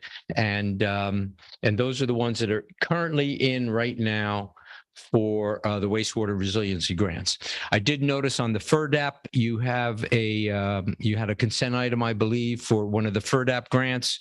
This is perfect. You're doing exactly what you should be doing, which is working the agencies, and that's what the legislature wants you to do. Commissioner Diaz already went over the 5-year work program. I'm sure he's going to become even more adept at when a project falls out in year 1, how to quickly move your projects in 3 and 4, make the motion first, get your projects moved up.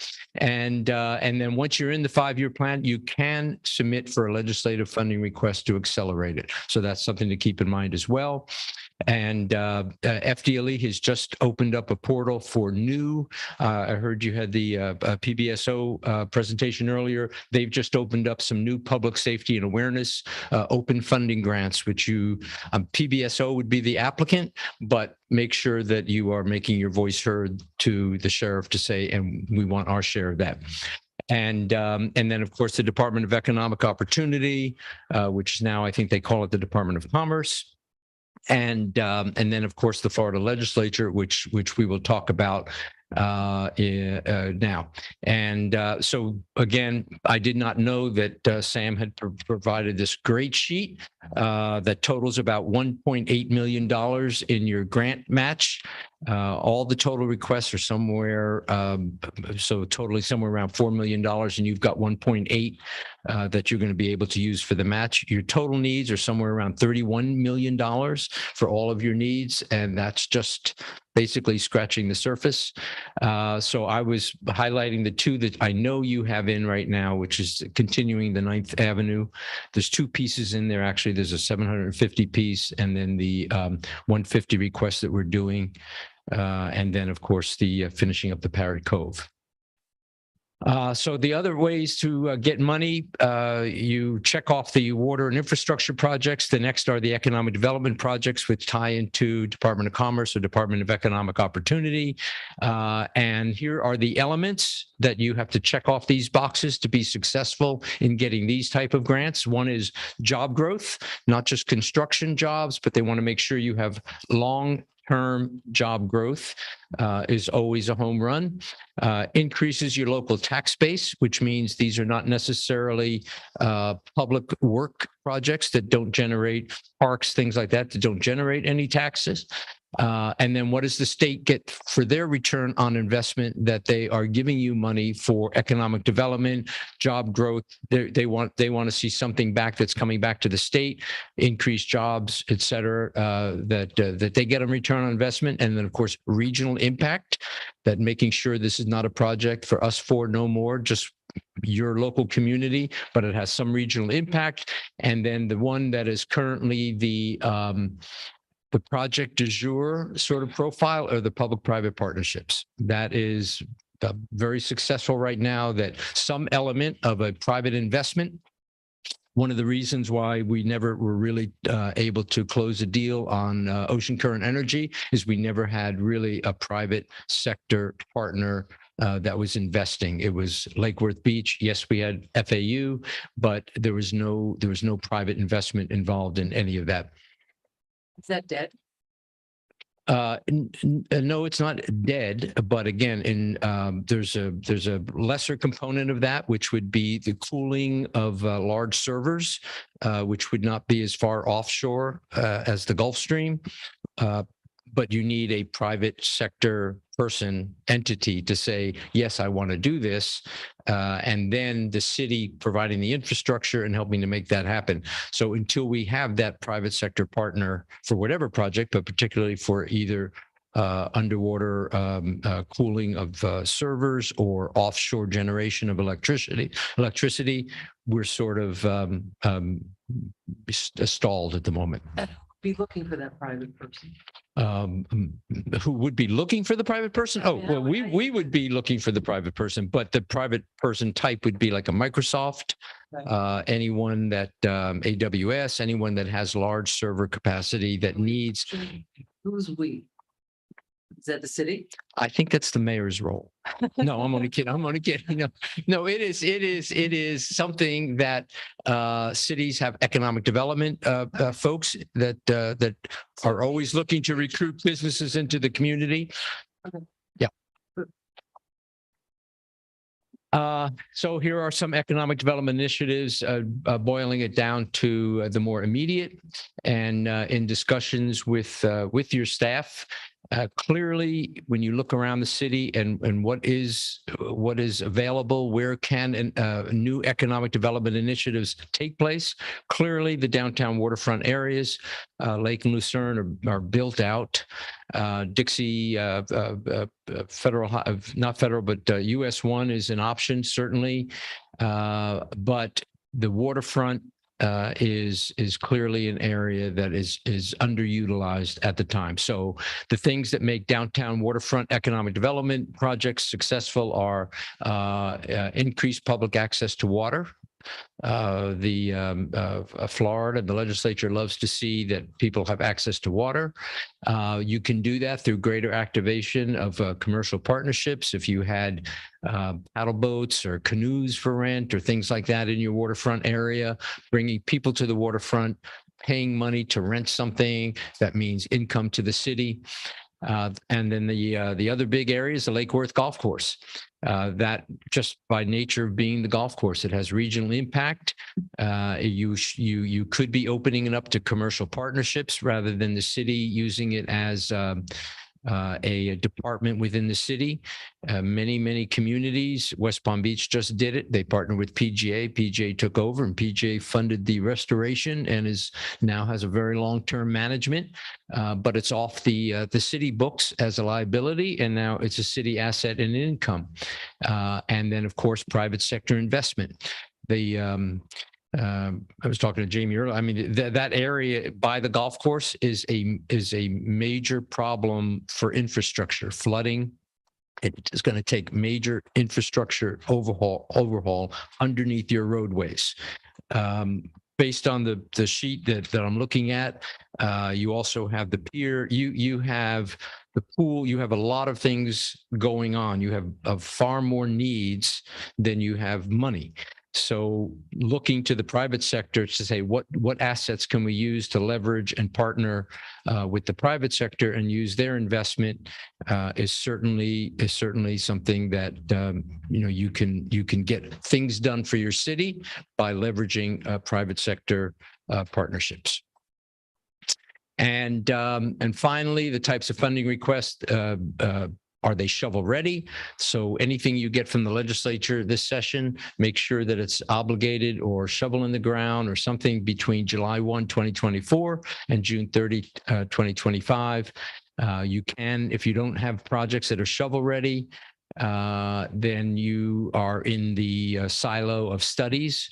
So you may have a PD&E study for something by the golf course, economic impact study. I think Sam was looking at one of the citywide vulnerability assessments. We have to make sure that we were talking the other day that does it fall into something the county has already done?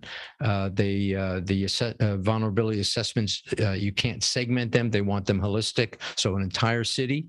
But when the county did theirs, I don't know if we were included as an entire city and whatnot. So we need to find those things out too. So D&E stand for planning, design, and engineering. Thank you.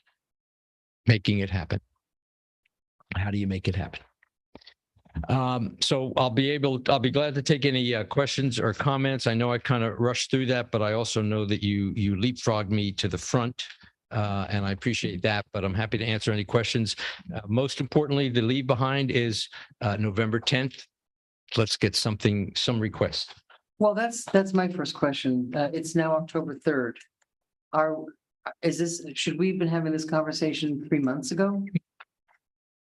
It would have been, that would have been good, Okay. but we didn't, so we're here now. Okay. Madam Mayor? Yeah, hi, Ms. Davis, I hear you in there. Yes, sorry, I'm situating my phone.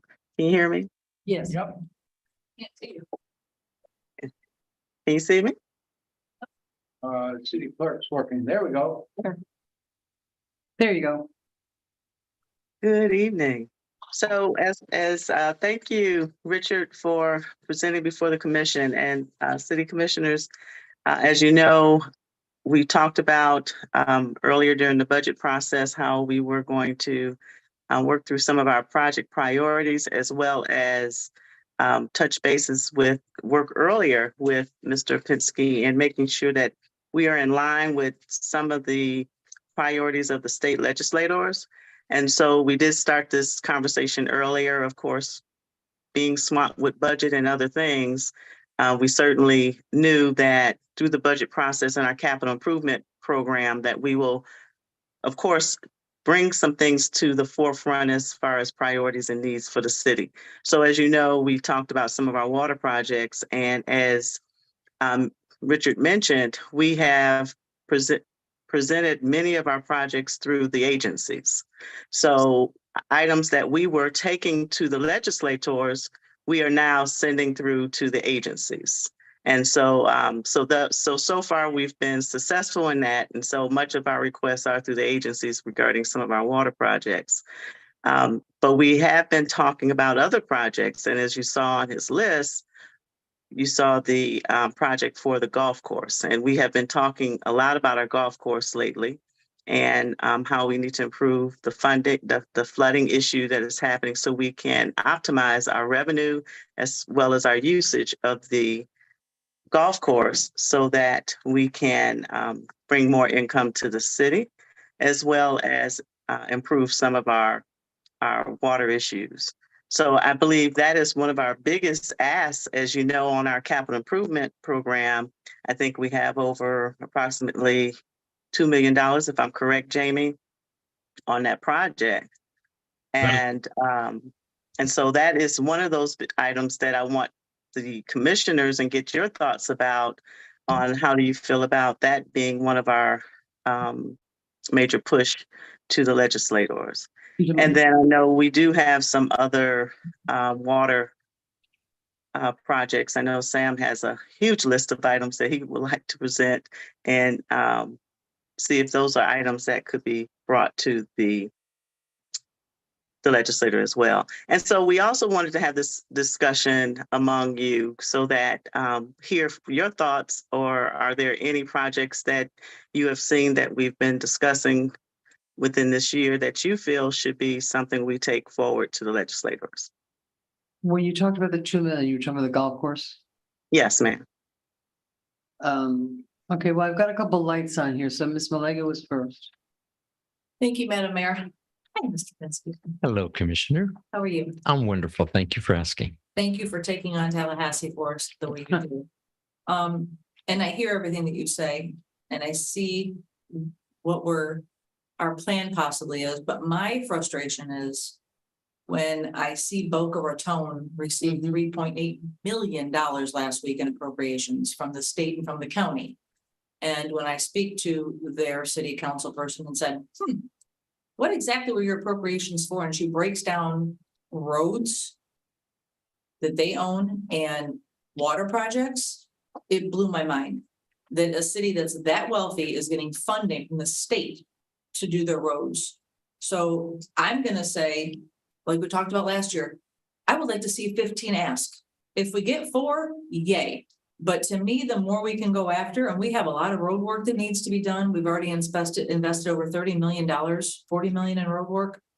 I want us to go for the gusto, and we're going to be up there and we're working on relationships, and, we've got some good opportunities because we've put so much skin in the game of our own money.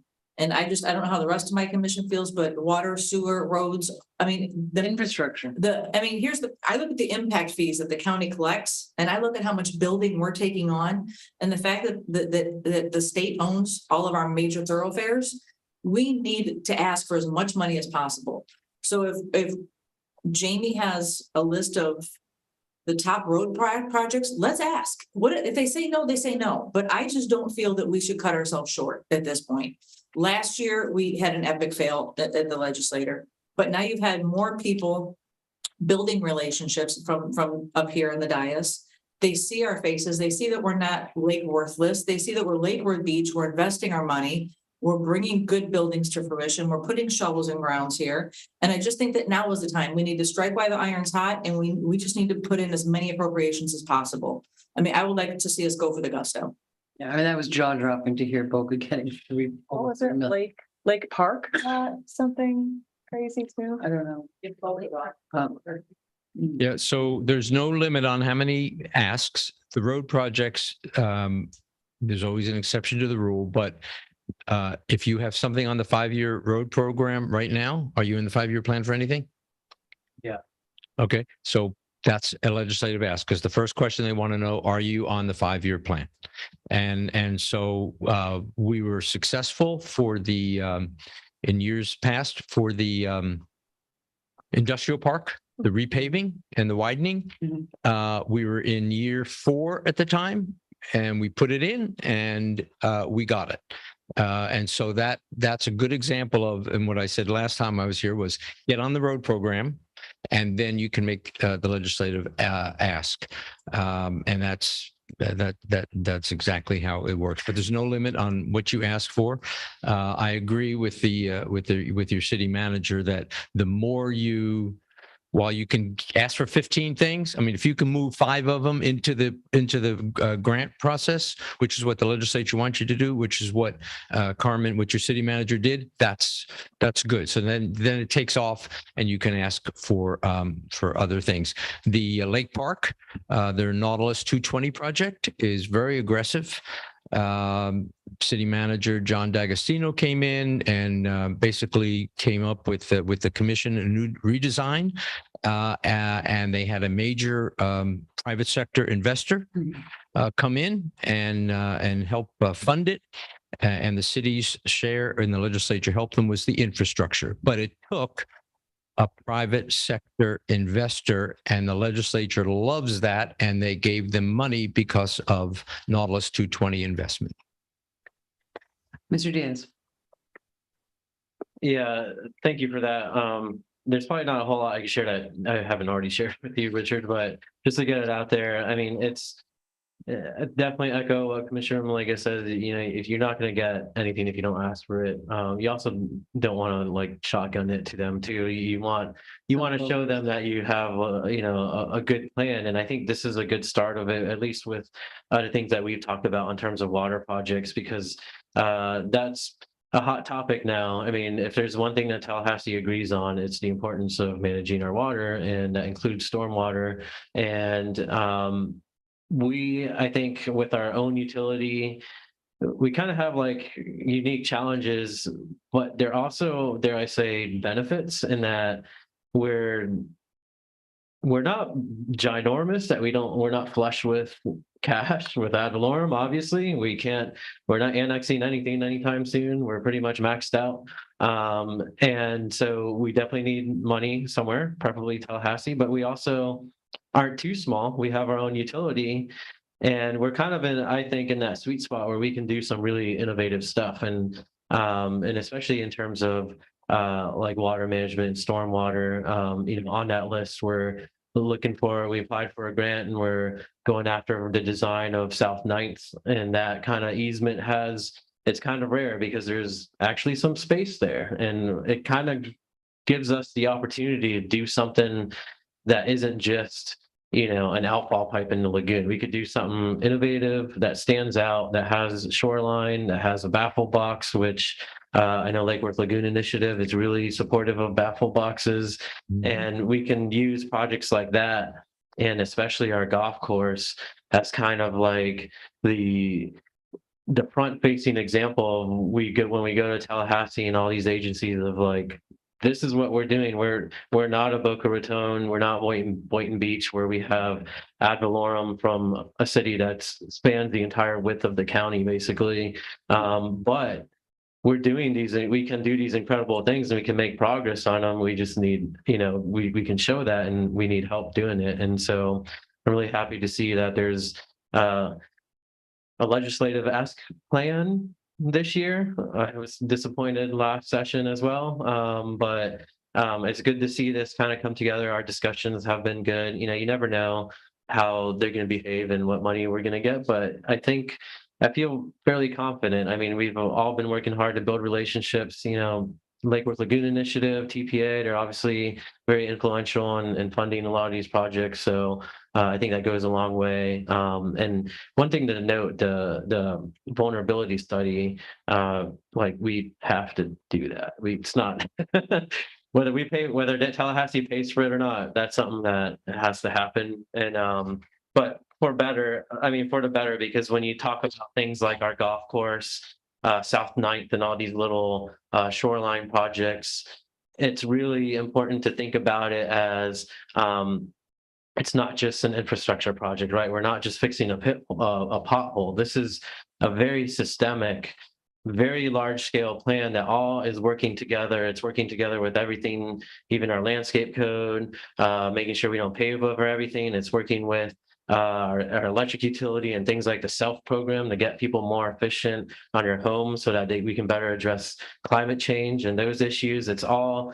a big systemic thing that's working together. And these legislative asks for these pieces of infrastructure like the golf course and 9th Avenue, those are just one piece of a really big thing that Little Lake Worth Beach is really doing, I think, innovative work on tackling.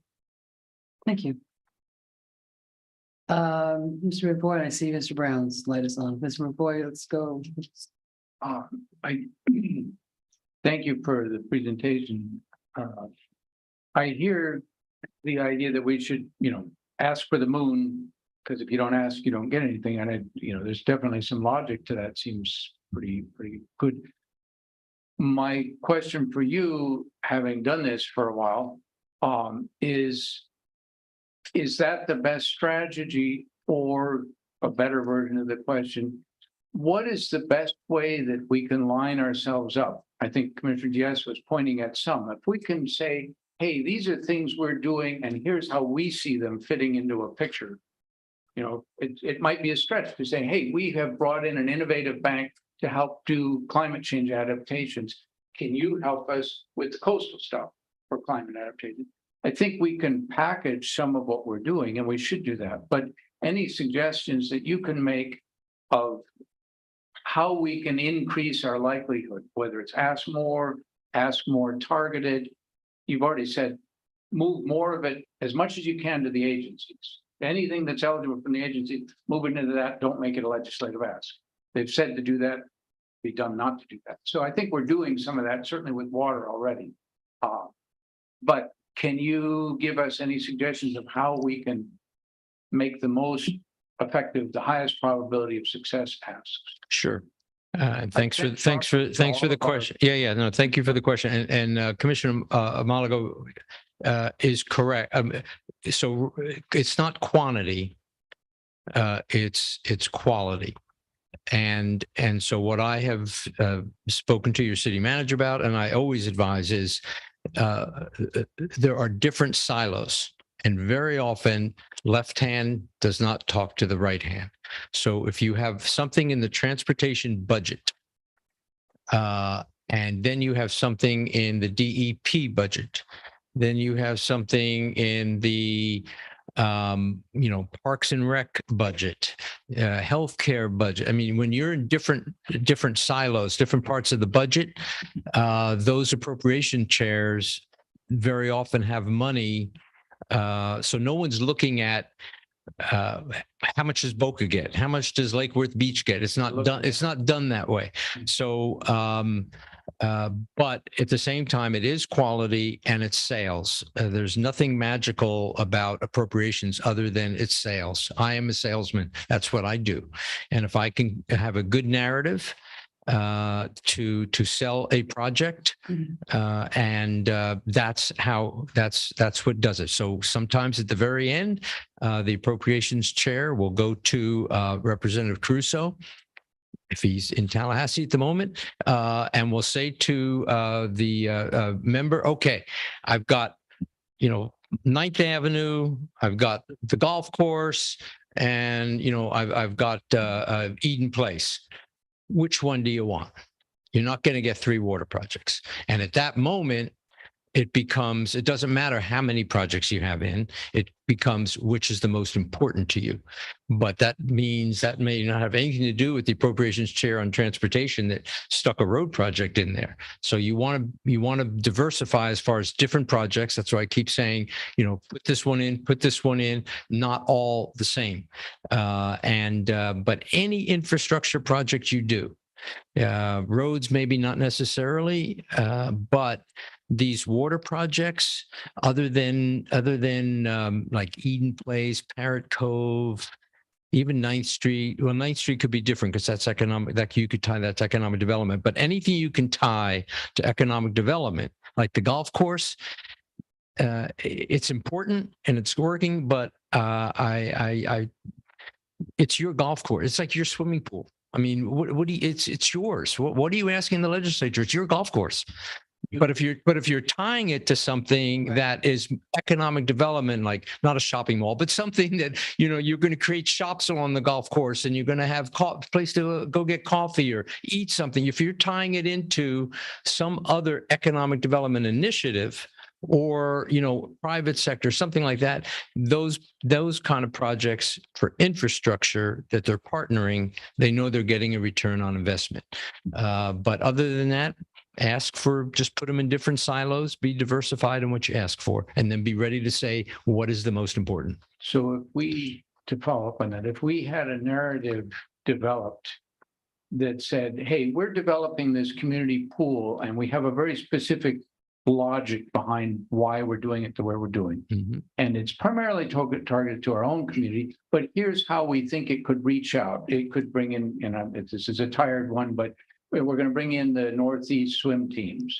We're going to have a whole South Florida swimming education program. So we'll pull people in from other places. If we can develop that kind of narrative, does that help us in pitching? Absolutely. And it's not every year, but my recollection, I can think of at least a half a dozen times the Swimming Hall of Fame in Broward and Fort Lauderdale gets money because they are a regional venue, that they're having tournaments. You're bringing hotel stays.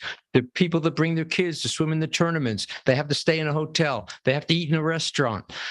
Your own swimming pool, you don't have that multiplier. So that's what they want to see. What are you doing to increase economic development in your community?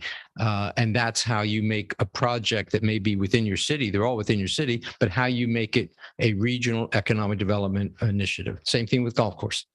Okay. Mr. Brown. Yeah, good evening.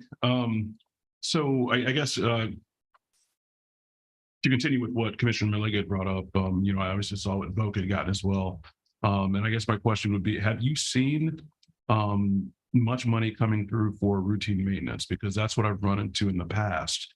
The money we got through the TPA for the Transportation Alternatives Program, which is the citywide AEA, we're in the bidding process right now. And then the $5 million we got for East Coast and H right here in the industrial district, we're actually changing the usage of that existing road and moving to a complete streets concept. Mm-hmm. So we're changing what its current usage is, and then we're expanding on, there's a mobility component and some other things. But what I've run into in the past is regular routine maintenance within our city neighborhoods. There is no money for that because that's something that should be funded by the city as part of our annual budget, and no one wants to lose parking. So going through our neighborhood streets, we would have to say, in order to look at changing what this is, we're going to have to add right-of-way. We have constrained right-of-ways through our neighborhoods. We would have to lose parking to gain some type of right-of-way there on one side of the road. We had over 40 meetings when we were going through the whole bond process. That was not a popular thing. And people are like, you know what, if it comes down to bike lanes or adding all these other components for complete streets versus me being able to park in front of my house, sorry, I'm not giving that up. So I Is didn't. that what was on the 5-year plan? Is that what's on the 5-year plan? The 5-year for East Coast and H, that is converting the current two. That's on the TPA right now? That is correct. Yeah, correct. Yeah. So the way we got, as you were here and yeah. So the way we got that money for the industrial park was, it's an industrial park. It's, a semi can't get down the street. A semi can't make that turn. And so we got the Fed money for 10th Street. We fixed up the turn, the intersection, and then we fixed up the road for economic development. So operations, administration, maintenance, those are not.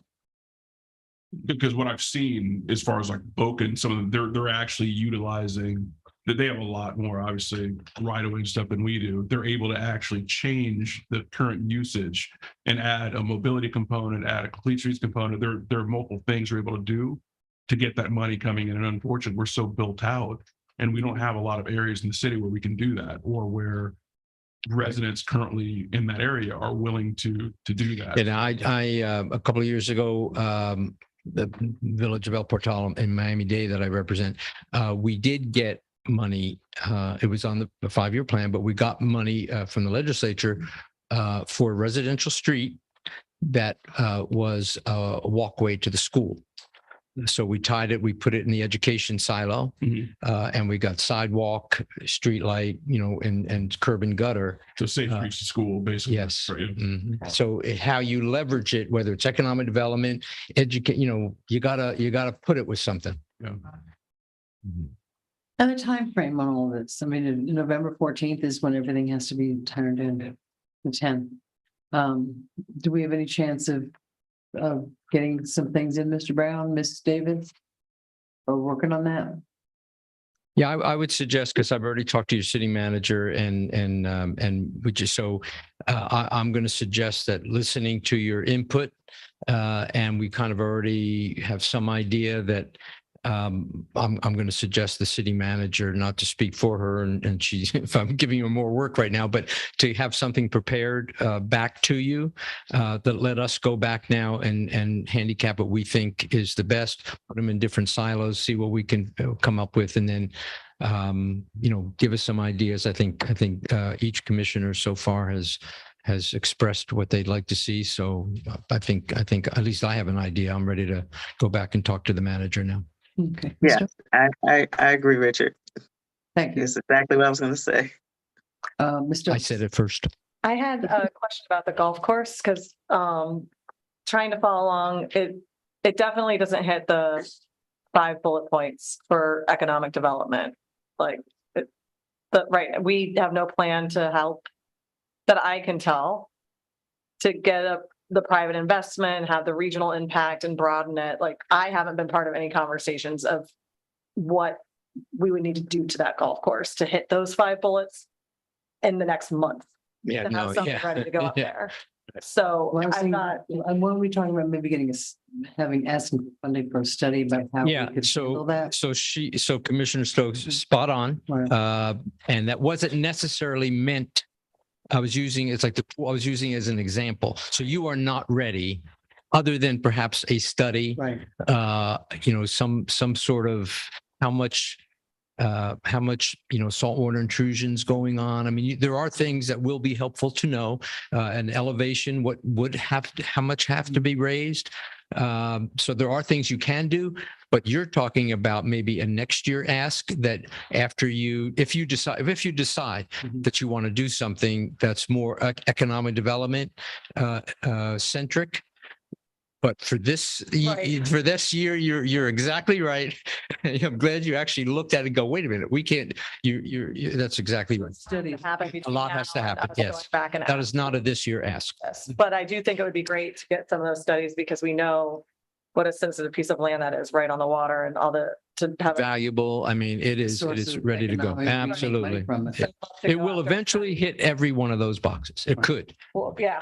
Let's get that study done. Get that study done. Yeah. I think Mr. Diaz and then Ms. Milligan, I think we're going to wrap that up. Mr. Diaz, real quick. I just had a quick one.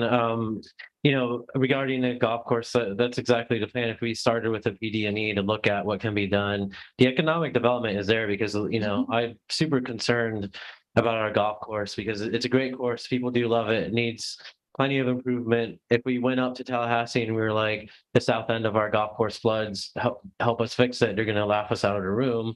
But if we make the sales pitch as the south end does flood, we need to fix it, but also we want to be competitive on the golf market, and we won't single them out, but there's a course just 2 miles away that is going to be extremely competitive, and we kind of need to step up our game, if you will, to ensure that ours is successful. I think our golf course is at a good price point from what I understand to bring in golfers, but we can be competitive by mixing two of the those issues. For example, we have flooding, so if we can fix that elevation by making our water traps part of the living shoreline, if you will, and then Tallahassee will see that, but really the main selling point is if we do that, our golf course is going to be super beautiful because there's going to be mangroves, there's going to be wildlife, it's going to be like a link style course. And it just so happens that it fixes our flooding issues at the base of the bridge. But the main thing is it's going to bring in money and people from all over to not just Lake Worthians the play on our golf course. But we got to start with a plan and a design. I think a study for the golf course would be a good ask. Listen, they did PGA. Why don't we do LIV? Yeah. Oh, don't start. Don't. Madam Mayor? Golfing joke. So I see Ms. Davis' hand up. We have Ms. Malega right here. Ms. Davis will get right to you. Sorry, Carmen. So I'm listening to everybody and I'm just sitting here going, why aren't we tying anything into the Gulf Stream? We approved it. We've given a letter of intent. We're getting ready to put a shovel in the ground and have a ceremony. They've submitted. Why are we not tying in the golf course, which by the way, is right across the street from the hotel? Why are we not tying in some of this infrastructure money that we've already said that we signed letters, we've extended offers. Why aren't we going for this ask? I mean, this is impact, this is hotel, this is tourism. I mean, it hits all the bullet points. I think the golf course is something we should definitely pursue. But I'm saying we need to tie whatever we can right now into the Gulfstream Hotel. And if it's infrastructure money, road work money for Bryant Park, money for a new, amphitheater, whatever we can tie in, I think we need to tap into it. Also, in terms of economic development, hopefully the Gulfstream is going to bring a whole new generation of people coming to our golf course to use it. So, okay, Ms. Davis, Ms. Davis. Yes, so thank you for tying everything that I was about to say. Commissioner Diaz, as you mentioned about capitalizing on our golf course. And Richard, I have a question. When we talk in our meeting, we talked much about how we visualize from the Gulfstream Hotel, Bryant Park, and to the golf course, how that whole node will certainly be an energizer to the city and of course to the region as well. So when we talk about the golf course improvements, not only the water issues, but also the clubhouse. Our clubhouse is also a generator. We have a restaurant there. So would it require a private investor to be part of that project in order to take that to the legislature? Because in itself, it is its own entity, or I wouldn't say its own entity, but at least a economic driver and attraction with our at our golf course clubhouse. And enlarging it or putting on a second story would bring in more revenue, more opportunities. Yeah, you're correct, Carmen, and we did talk about the visioning and I'm coming down in response to Mayor Resch right now that it's October 3rd. We've got to get an ask in sooner rather than later. So I agree with Commissioner Malaga that maybe what we can do is whatever we ask, whether it's a vulnerability assessment or something, it's because of the redevelopment of the Gulfstream. In other words, we'll change the ask around, but I also am not going to stand here and suggest that the Lake Worth Beach City Commissioners move forward with something that has not been vetted fully, public input. What's your vision? I mean, this is a much bigger, that whole waterfront area, you know, your own city play. I mean, you need a bigger conversation.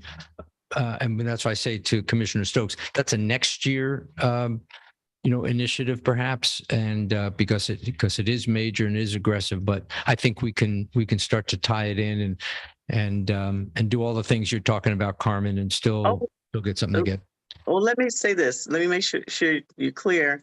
I'm not saying that that's something we go for now, but the purpose of this meeting is to have this discussion, to lay out the thoughts, to get the response and input from the commission on how you see the ask now and in the future. So these are issues that we have not talked about, but I wanted to share. These are some of the conversations we've had and how we drive the discussion at the legislature and how we ask for the now requests that tie into possible future visions.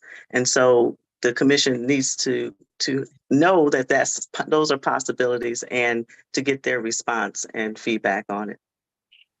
I just have, if I could have one last comment about the golf course. I don't see how we're going to be ready next year even. And I don't want people to get alarmed because the parking lot for that golf course is in the middle of a residential neighborhood.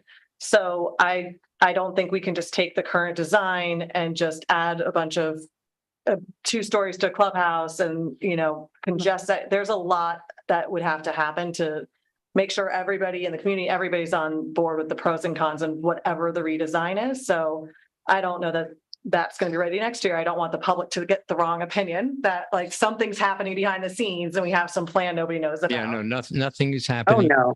West Palm Beach took their parking lot out of the residential neighborhood and moved it and redesigned the golf course. So it does not have to, your design of the golf course doesn't have to stay the way it is right now. There's a lot of conversations that would need to happen. But that does not, I'm sorry, but that doesn't preclude us looking for money for a study on how to do things. Absolutely not. Okay. And then the other thing is just wanting to make sure that we don't bite off more than we can chew. We have a pool and oceanfront complex that needs to get some momentum behind it. So I don't know how realistic it is to get momentum behind our beachfront property and then also try to get momentum behind the golf course at the same time. So I just want to make sure that we're being like thoughtful and understanding the reality of things take time to do I know everyone's sick of the beach. It's been empty, that pool, for so long. I'd like to see some momentum behind that. Which is difficult too, because the economic development piece of that is what we'd have to. Yeah. And your peers going to have some infrastructure issues. Yeah. Yep. Okay, listen, we're really quick. We're Very quickly, what I'm taking away from what you're saying is you've got to have a good narrative that's sellable to legislators. And often behind that is you're going to have evidence that you've gotten a strong process behind it locally, public visioning, and that your argument that this is a regional impact is not just, I say it's regional impact. You've got to have some analysis that, backs you up on that. Okay. Mr. Fitzy, thank you very much. I think we all, have some quick meetings with you as well. We haven't had that chance yet, but thank you for your time. Thank you very much. Thank you for fighting, and we got to really work hard this year to get a little bit more. Thank you so much. Okay, we are now up to the city manager's report. Oh, okay. At 8:09. Oh, well, greetings from Austin, Texas. I wanted to tap in and say hello. Austin is beautiful, and I just want to let you know, of course, as you know, I'm attending the International City County Managers Conference here.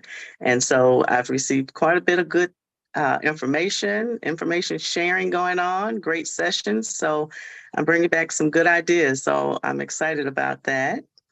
And not to belabor the time, just wanted to mention one more thing, that you will be receiving an email from me on Friday regarding the performance review.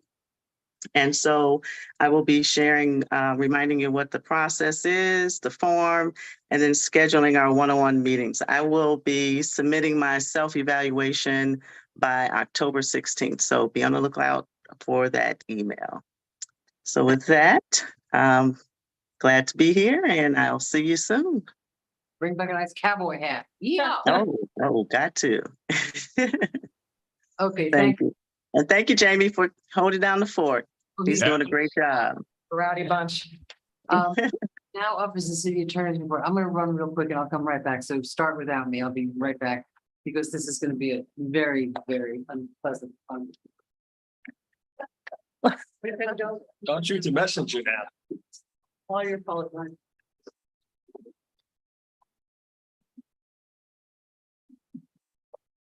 So as you're all aware, the legislature continues to show the love on local governments. Another way they've done that now is they've greatly expanded the financial disclosure that city officials have to fill out. For years, city officials had to fill out what's called Form 1, which does provide a good overview of assets, income, liabilities. But this past year, they passed this bill, Senate Bill 774, that imposes the requirements of Form 6. I'm going to run through Form 6. It's definitely been very impactful. Various commissioners at different cities, because I think some of you have been in some of these League of Cities meetings and talking about resigning because they're not going to want to disclose all of their financial information that this requires. So the overview is it just requires elected members of a governing body, such as the city, to file this full disclosure of financial interest. That form will be a public record. Mayors, elected members of a governing body, all of you, and any individual appointed to replace someone for the remainder of their term would have to fill out this form. When does this take effect? January 1st, 2024. So as I mentioned, different folks are talking about resigning, because if you resign by December 31st, then you still have to file your Form 1, which has been historically. Anyone who's in office after as of January 1st will have to file the Form 6. Now, remember, you're always filing this a year in arrears. So for example, the due date is generally July 1st of, let's say, 2023 for your financial information from 2022. So even though this starts in January 1 of 2024, the first real filing of that will be in July of 2025, but you'll be giving a snapshot back in time of your assets and liabilities. Yes. So let's just say you're only in office for half of that time and you're no longer elected, and July 1st, 2025, I think you said, comes around. Do you still have to call Melissa and say, hey, I was in office a year ago. Do I need to fill out this form? You should be getting, so let's say make believe you serve in office from January 1st of 2024 to June 30th of 2024. Come July of 2025, you're going to have to file that form for 2024. So you're still going to file. No longer in office. Even though you're no longer in office. And it's for the whole year. You're not For the like, whole- here's what my assets were for the period I was in At this office. point, it looks For like the whole year. Again, this is still being evolved. There's more questions about this legislation than most. What do you have to include? Net worth, assets, anything valued over $1,000, liabilities over $1,000, income.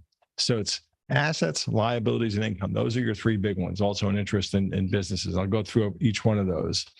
This is the form. It's hard to see it. I'm not sure if you can make it any bigger than that. But the left side of it is showing your assets. And I'm going to skip forward to go over it. So the assets, you have to give an aggregate value of your household and personal effects in that part B.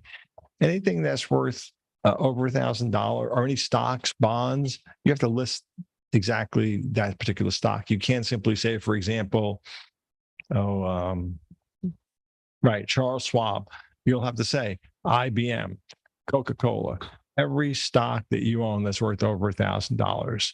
So it's a little bit onerous, to say the least.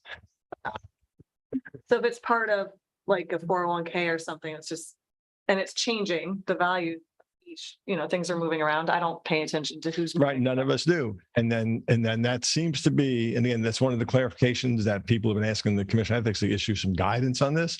But that's, for example, this is last year's Form 6. And in their directions on how to fill it out, it says, if you're dealing with stocks, do not simply list stocks and bonds or bank accounts. For example, list stocks in Williams Construction Company, bank accounts, First National Bank. So you have more detail. The amount of that detail is still not 100% clear, but it's going to be more detail in terms of the stocks you own. So if, for example, if you have Charles Schwab, the audience, the public wouldn't know that Charles Schwab is invested in Coca-Cola, which is why you're voting to approve a Coca-Cola bottling plant in your town. That's the theory behind this. It's a theory, but it's a theory that maybe made sense before there were the Charles Schwabs of the world. Now, with everything being aggregated, the hope is, the discussion is that hopefully this legislative session, there's some guidance that they're going to enact that says, wait a minute, if you're invested in a mutual fund, that you only have to list that mutual fund. So Is this the form that the state is already using? yes, So yes. would our guidance just be the same that they've been using this. That's what they're using. So for example, your assets in your own name has to certainly be reported. But if you're married and you hold an asset jointly with your spouse, that has to be reported as well. And the example that everyone uses is the governor, because Governor DeSantis has everything virtually in his wife's name. So there's nothing that's joint. So she doesn't disclose their assets. The difference is this past year, he had a book deal. So all of a sudden his assets went from, I'm going to make up these numbers, a couple of $100,000 to over $1 million because of the book deal. So people are looking into things like, I think one of the presenters I've heard said, if you trust your spouse, put everything in your spouse's name. But if you don't, you got to be careful about that. Even things like trust. We were just talking about trusts. If something's in trust, you own an interest in trust, you're going to have to disclose that. So I guess it would be her spouse's name too. true. So household goods, you can aggregate those, but when you get assets like stocks, bonds, real estate, you're going to have to list specifically each of those things. And I'll same thing with your liabilities. If I have a piece of furniture that's worth over $1,000, I have to report. You can aggregate that. You can say furniture in my home is worth $2,000. You can give an aggregate of that. Hello? Well, that homemade piece that you made is worth a lot. I know that. It's got the McVoy signature on the bottom of it. That adds at least $500 to it. The point of this is much more extensive reporting. And again, we'll keep following up. We'll keep giving more information, but I want everybody to have a heads up as to what's coming down the pike. Sure.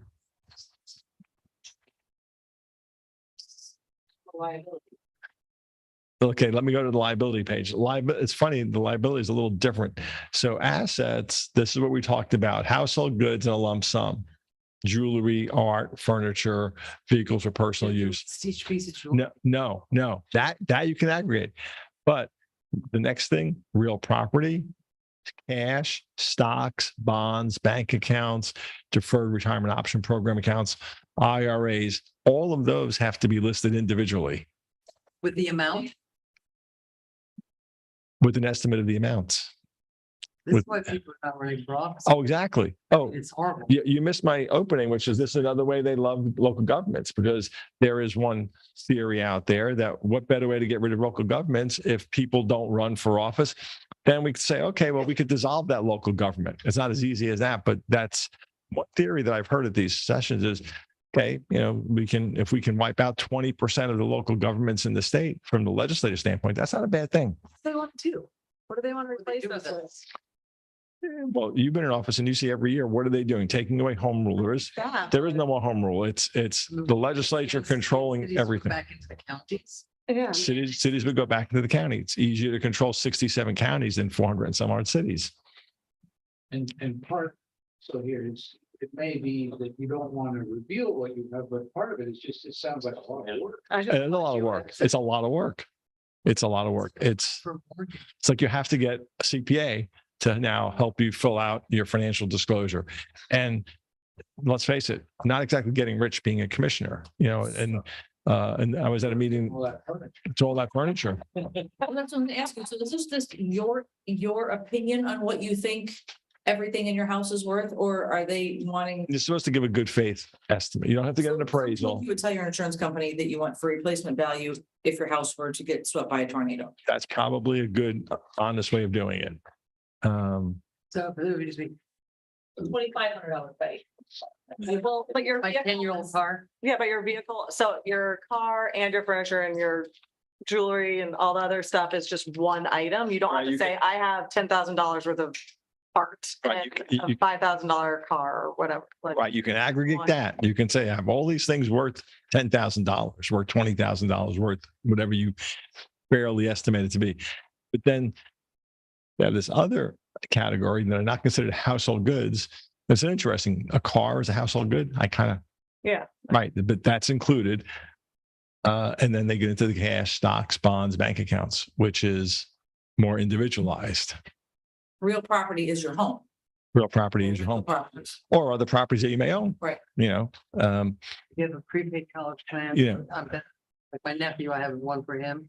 That's gonna be. Well, he's the beneficiary of that, I would think. So you're probably not going to have to disclose that. It's right for Supreme Court. They don't. Liabilities are a little different. So I was talking about assets. You have to report joint assets. So you and your spouse own an asset jointly. You have to report that. Liability is a little bit different. You have to report joint and several liabilities. The example they have, you have a business partner with a $100,000 business loan. You report 50,000 as a personal liability and 50,000 as a joint and several. I like this. Commissioner's taking pictures of screenshots of this. Yeah, yeah. And this is in your backup and, print it out. Yeah, I mean, we're all going to be trying to help everybody, but at the end of the day, you're each responsible. Usually, this is like a tax return. You don't have to report credit cards. You don't have to report taxes. Do not have to report back taxes. Like, wouldn't that be important to know that You would think. our mayors pay their taxes or not? I didn't make these rules. They make no sense. No, they don't. They really don't make sense. If you really look at it and you get delve, you're like, who put this together? Pardon? Properties, I have to tell them how much I owe on the property. Mhm. And then you get income. So income is a whole different category. You can either complete this thing Part D, which isn't that bad, actually. Part D is not horrible. Or you can give them your federal tax return. Oh, just get it. So you get your whole tax return with all schedules included. You can't exclude any of the schedules. You can include them. You have to include them. Right. You have to include them. That you would redact any personal information. I think the only thing you can redact are things like social security number. It's then considered a public record, just as the public records law. So we can help you with deciding what to redact. But the numbers are going to be there. The places they're invested, the source of the income will be there. You'll see secondary income. So if you owned a business, you own a gym, and you got more than 1,000 in gross income from that business, then you're going to have to report that as your interest. I know that's a good. If you're selling a lot of furniture this year, you're going to have to report that. Made $50. This talks about the businesses that you own. We just talked about that a little bit. If you have more than 5% of a business, you're going to have to disclose that. So if you're a 5% holder in IBM, you're going to have to disclose that. Here's reporting the spouse's assets, liabilities, and income. You're not required to report assets, liabilities that is solely in the spouse's name. Hence the Governor DeSantis move of putting everything in his wife's name. So move all debt to our spouse's names. You can move it all the income, all the debt, all of it. The income of your spouse need not be disclosed. But if there's joint income, you own property together, you rent it out, and you get income, that has to be disclosed. You get dividends from a bank account. All of that income gets disclosed. If you hold real or personal property jointly, your interest equals your legal percentage of that property. So if you own it 90%, 10%, but most of it is going to be held jointly, then you have to report 100% of the value. And if you're jointly and severally liable for a debt relating to property, you report 100% of the amount owed. So at least that balances out 100% of the value and 100% of the liability. Again, I didn't write these rules. These are. Do they apply? Yes. Yes. Do it. Yes, which is one of their reasons why they claim that, okay, it should apply. Now, the League of Cities apparently has been, pushing back against this for years. And this last year, their big push was, please exempt cities of under a certain size, City managers are brought together. Right, city managers, 50,000 population was the number that towards the end of the session, it looked like that was going to be the exclusion. At one point, it was 100,000, then 50,000, and then all of a sudden there was no exclusion at all. And, for a small city, 500 people, 2,000 people, 3,000 people, no. I mean, Island?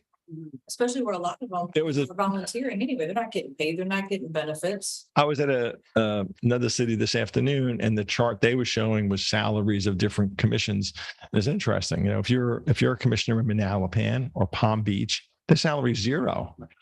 They still are subject to this. So, I don't know this for a fact, but the lawyer that represents Jupiter Island told me that, at least 3 of their commissioners are resigning from Jupiter Island. Manalapan, I understand a number of commissioners are going to resign. And it's interesting that, this is having, at least the first blush, more of an impact on the higher income communities. Which are often smaller. Which are often On beach. Which are often, exactly, often smaller. So that seems to be the initial impact. And then, of course, there's the penalties, which are, impeachment, removal of office, censure, reduction in salary, civil penalty, up to $20,000. And again, all this is going to be public information. The Commission on Ethics will put your form on their website, so anybody can Google and how much you're worth. So the supervised elections locally, 3 months ago, the word was there will be nothing on the March ballot unless absolutely necessary. If you had a municipal election or something like that. She has graciously agreed to open up, if people resign, a qualifying period.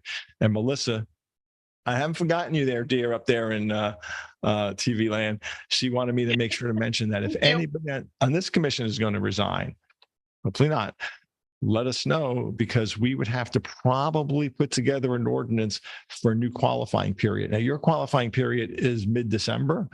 So, I mean, some cities. No, it's November 14th to November 28th, Glenn. Sorry, that's right. Sorry about that. I'm looking at the November 14th. So theoretically, you could, if you're not running for re-election, don't do anything, and then December 31st or December 30th resign, and then there's nobody can qualify to run for March. So the supervisor has said that if there is going to be someone who resigns, let us know early enough so we can prepare an ordinance that allows there to be qualifying in January. Let's see, was it January that she has, or December?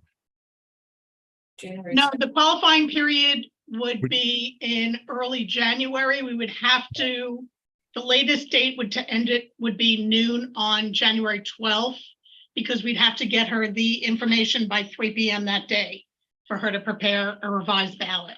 And so for several of the cities that we represent, they're doing that. We are putting together ordinances that say you can have qualifying period in January, because they've already let it known that they're going to be resigning, and you're going to wind up with city commissions that have 3 members, 4 members, and in the worst case scenario, less than 3. And then you deal with the quorum issue and how do you transact business. So again, this is a really a severe blow to. For somebody to find out that there's going to be an open seat and decide to want to run and figure that out. Exactly. I hope if anybody plans on resigning, they give more notice than waiting till last minute, because I don't think that's That's what I'm asking every commissioner everywhere to please let your clerk or your attorney know as soon as you think you're going to make that decision, so we can start planning and have. Now, right now, we have no plans to put that on this ballot, for you, not to bring you back an ordinance that says special qualifying. But if we have to do that, obviously we need first reading in November, second reading in December, and then the qualifying is going to be January. So again, there are cities where we're doing that ordinance so that they can have this short qualifying 10 days in January and an election 2 months later. But How they long, might, oh, sorry, how long is these reports going to stay online? So if you file in 2025, the following year, do the reports fall off, or do they stay at the That's at public records. I don't know how far back they keep them, but they probably keep them a fair amount of time. They just traded us this form for getting rid of the sunshine law, because their whole thing was, well, we have to do it, so you have to do it. But when it comes to the sunshine law, we have to do it, but They don't have to do it. and it really hinders growth Yeah. so terribly, so progress so terribly. So And then we get to candidates, candidates currently, would not required to complete the Form 6, but if you qualify before January 1st of 2024, so by December 30th, you're still governed by the old Form 1 rules. If you qualify after January 1st, Form 6. So if you think about it, anybody who's resigning, and there's going to be an opening after January. So right now, your qualifying is in November. So people who qualify in November now aren't filing Form 6. They don't have to. They don't have to. If they get elected, they will, right. but they won't have to when they file. But if they file, if qualifying is after January 1st. So for example, someone's going to resign. So you open up this special qualifying period from January 1st to January 12th. Anybody who's in that is subject to Form 6. we would, if anybody on the dais next year would come July when we have to do all this stuff, we would be subject to it. So Yeah. So I think that's the end. News that West Palm Beach is actually redoing their rules for proof of residency because of the Rodney Mayo and Keith James lawsuit. that was a sad.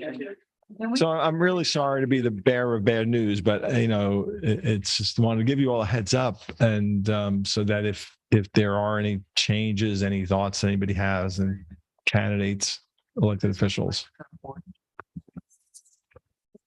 Get all this together. oh, I mean, some of the terms, I'm not Can we please speak into our mics? Thank you so much. will there be any help just to make sure that we're filling it out? Is there somebody we can ask? Like, hey, Again, I'm not the financial person. I will try to help, but at the end of the day, I would suggest whoever, it's not TurboTax, right? So you can't just go to TurboTax or so some CPA or tax advisor. And again, I'll try and help with any questions that I can answer. Just let me know. Can we get a printout of your Sure. PowerPoint? Look at that nice picture you got. Look at that. you want to put? Oh, how'd that get up there? Let's get rid of that. I want it on my wall or a poster towards it. Yeah. Yeah, but if you could print that, your explanation, that would be great, because this is really just pretty mind-boggling. Yeah, I've got a copy here. So if you want, I'll run. Yeah, I can make copies and leave them with Shona. Thank you so much. Is that it? Oh, well, since I'm the bearer of such good news, Yeah. I'll give you one more set of good news tonight. Remember, you passed an ordinance a while back requiring 60 days notice for residential tenants. Legislature has said that those ordinances no more for a residential tenancy. If you were going to have a tenant that was going to get evicted, remember you passed an ordinance that they had to get 60 days notice. The legislature passed a law that says all those ordinances. What about commercial? Commercial has not been affected. So we will be preparing ordinances to repeal your ordinances because West Palm's already been sued by a group that says, wait a minute, I'm a residential landlord. Your ordinance, West Palm Beach, requires the 60-day notice.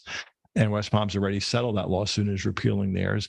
I was thankful that that lawyer picked up the phone and called before they sued us and said, just want to let you know, we've been filing lawsuits. We're going to file one against Lake Worth. They said, let me look into it. And I called them back and said, I'll be presenting it to the commission. And based on what that statute says, there's really no choice. Legislature overruled us. They can go Statute do. But they can do it retroactively. They're saying that none of those ordinances have any force or effect. And so then you're getting the lawsuits that's saying you're now conflicting with state law. And state law overrides. And state law overrides. State laws. Did ours were written before the legislation was passed? So now they're. Short answer. They're overriding. Unless we want to get into a lawsuit over it. Thanks. I didn't think so. Let's not. Right. Are there, it doesn't have to be us, but are there any groups looking to challenge that law? Not that, again, West Palm is a bigger city than we are, and they decided not to fight it. No, but like advocacy groups. Yeah. I haven't heard of any yet. Now, I did let Takesha Miles legal aid know, and I don't believe they're going to be filing anything either to challenge that. You could title the entire presentation is the death of home rule, because every session for the last several years, it's more and more egregious what the legislature is doing to local officials. And what's really sad is some of them used to be local elected officials. How quickly they forget. Short memories. Short memories. So on that happy note, Yeah. have a good night. Thank you.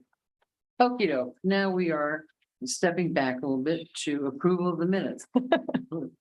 Do I have a motion? Motion to approve. Do I have a second? All in favor? Aye. Consent agenda.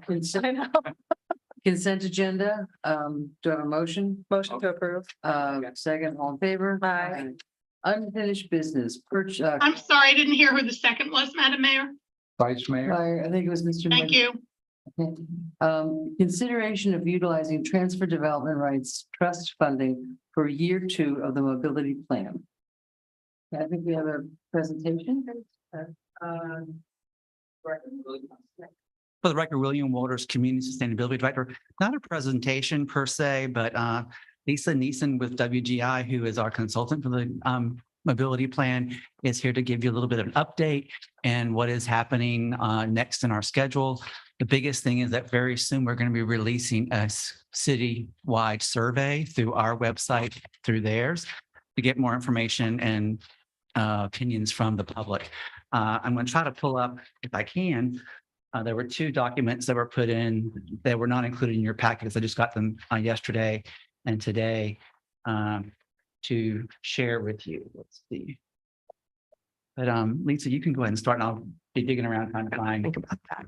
Good evening, everyone. For the record, my name is Lisa Nissenson. I'm with WGI, and I'm here to give you an update on the mobility plan and what we've been working on. A lot of analytics are going into what we're doing, and the map that you see is something called the High Injury Network. And this is a new type of map that is required at the federal level, and it's trickling down. So the state likes you to point these out, and the TPA also likes you to figure out what's going on with these networks. We are now in the process of looking at the root causes of what's going on here, because that's how you pick out projects. You got to figure out what needs fixing and where it's going to be fixed. So we've done a couple of things. We've done one outreach meeting. We had a very interesting walk tour with some of the stakeholders here, such as Jamie and law enforcement, just to get their take on what some of the things surrounding these high injury corridors are happening, and got a lot of input that way that we're going to be feeding in to the plan. As was mentioned earlier tonight, it was an interesting piggyback of Mr. Penske and this presentation, because they are very much going to be going on in parallel. But we need to do the rigorous public outreach to get to where we need to go. That is scheduled for the survey that William mentioned, and also Day of the Dead. We will do our final push this year to get as much public input as we can. So we're really working on at least a two-pronged strategy where it's the input from the public, but also that safety evaluation. And the reason we're doing that is because that's where a lot of the money is, both federal and state and TPA as well. So if you can prove to them, if you can develop that narrative of what's going on with mobility and then attach that to either the projects that are mobility or even some of the economic development projects, if you can really develop that narrative that checks a lot of boxes. So again, that economic development, that transportation, that safety, that equity, all of these different things that grant makers use to score your project proposal. So again, we are going to be wrapping up that last push to get a lot of public input from the survey, and then have to you later in the fall, in November, that list of projects, the initial projects that we think we're going to be taking forward into the second half of the study. And again, it will all be backed by data. It will be backed by public input, and we will be aligning with FDOT, with DPA, with all of these important stakeholders, so that we have that gusto, so to speak. It's November, like in a month from now? Yes. Wow. So any questions? So give us an example, if you would, of like, what's a remedy? Like, I'm looking at Dixie Highway, it's a very red. That one is very red. I think I can give you a better example at this point in our study at the roundabout. So when we were studying that and what's going on, why are there so many crashes? It was really helpful to have law enforcement there. And one of the immediate things they said was lighting. So that would be an example. I'm not guaranteeing that will make the list, but I did want to, that's a really good example of going out and looking at the root cause and what's going on and what can fix that project. So we'll be looking at some of those root causes on Dixie Highway as well. Okay, it's too narrow and there's too many cars. Yeah. Give me $200,000. What? I joke, but I mean, really, it's too narrow and there's too many cars. Right. And what can we do with it? Because it is not going to get wider. So that's right. That's the thing. So I see Ms. Malega's light on, and then Mr. McBoy. I'm happy to see this moving along, and I did have a lot of questions last week. Yes. For your patience in answering them. They were good questions. Thank you. So my concern though is where we're transferring this money from, that the next time we have an ask in front of us to waive $150,000, to realize that $150,000 ties into this, ties into our studies. That's where that money goes into. And so it's, yes, we want to approve projects and we want to help investors, developers, whatever you want to call them. But to me, this is $148,000 spent to help us get more money makes sense. Giving away $150,000 that could go into this pot, that's what starts to make me uneasy and worry as a finance person, right? That's where's the money coming in if I know what's going out? So I think you guys have been doing great work. I love the list of stakeholders. I wish that wish that we would have known about it, because I would have liked to have tagged along just to hear and take it all in as a sponge, right? So you wouldn't have to regurgitate it all back to us. Not to have any input, but to just listen to what all the stakeholders had to say and see where some of these hotspots are. So I appreciate it. And I think I'm in favor of this, but I just, again, I don't want to dwindle this fund in the future by not holding people's feet to the fire to pay their dues. Okay. Mr. McBoy? Just to thank you, both William and Lisa and WGI for working on this. And I appreciate the tying, the idea of developing a narrative of, okay, some analysis, where do we have problems? Why do we have problems? One that I think I've mentioned, we talk a good deal about wanting to encourage alternative transportation, bicycles, scooters, one wheels, whatever. They were all recalled. Well, I've never used one. They look kind of fun, but they look scary as all get out. But the big thing that I hear from people, that's wonderful. You guys want to encourage those things. I don't feel safe on foot. Well, and that's exactly why we're going after that safety angle, because you hit the mobility and the safety. That's the number one reason people won't bike just in this nation. Yeah. There's no room. Well, that's where complete streets come in, where Vision Zero comes in, is there are people who spend a lot of time thinking about street design to make them safer. But we have to be supportive of complete streets, Vision Zero streets, all that stuff. And that takes quite a bit of figuring out, well, what are the trade-offs? And I hope that your study will help us get further on that. So thank you. And to me, it does seem reasonable to use some of the TDR funds as a funding mechanism. Seems sort of in the right bailiwick of things. Mr. Diaz.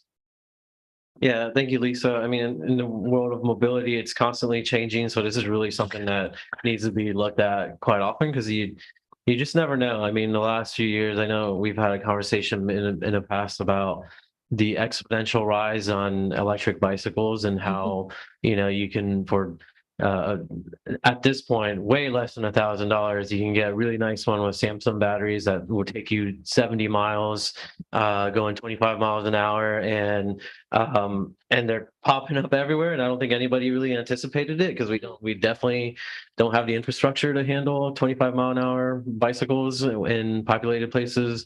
And so it's something to constantly look at and constantly adapt.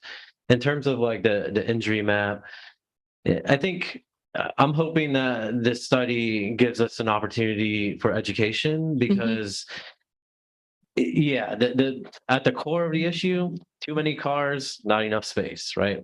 But you might be surprised at what we can do to resolve some of that, or at least stem the bleeding, the triage, if you will, of traffic management.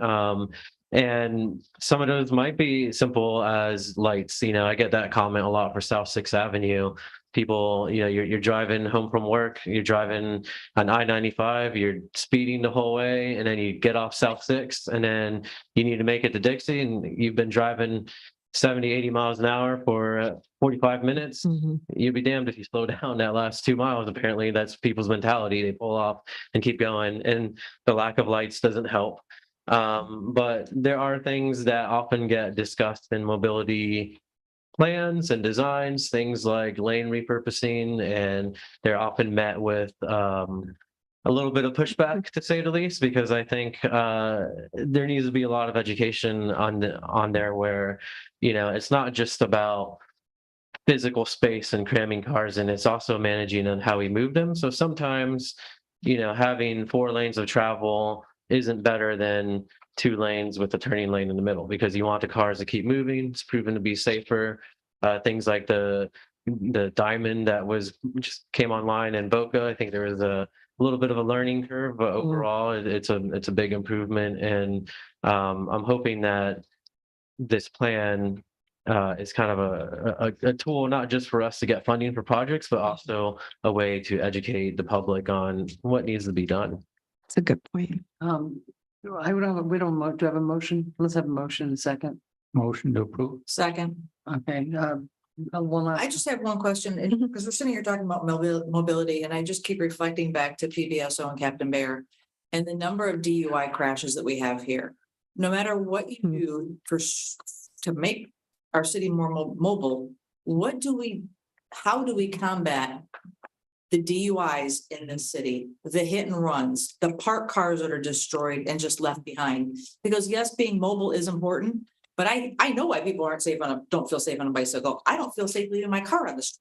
So, and 90% of the stuff that happens in my neighborhood is usually impaired driving. Right. And that I would like to see some kind of component, because I do believe on those accidents, those hotspots, if you pull some of the data on how many people were under the influence, it would be mind blowing.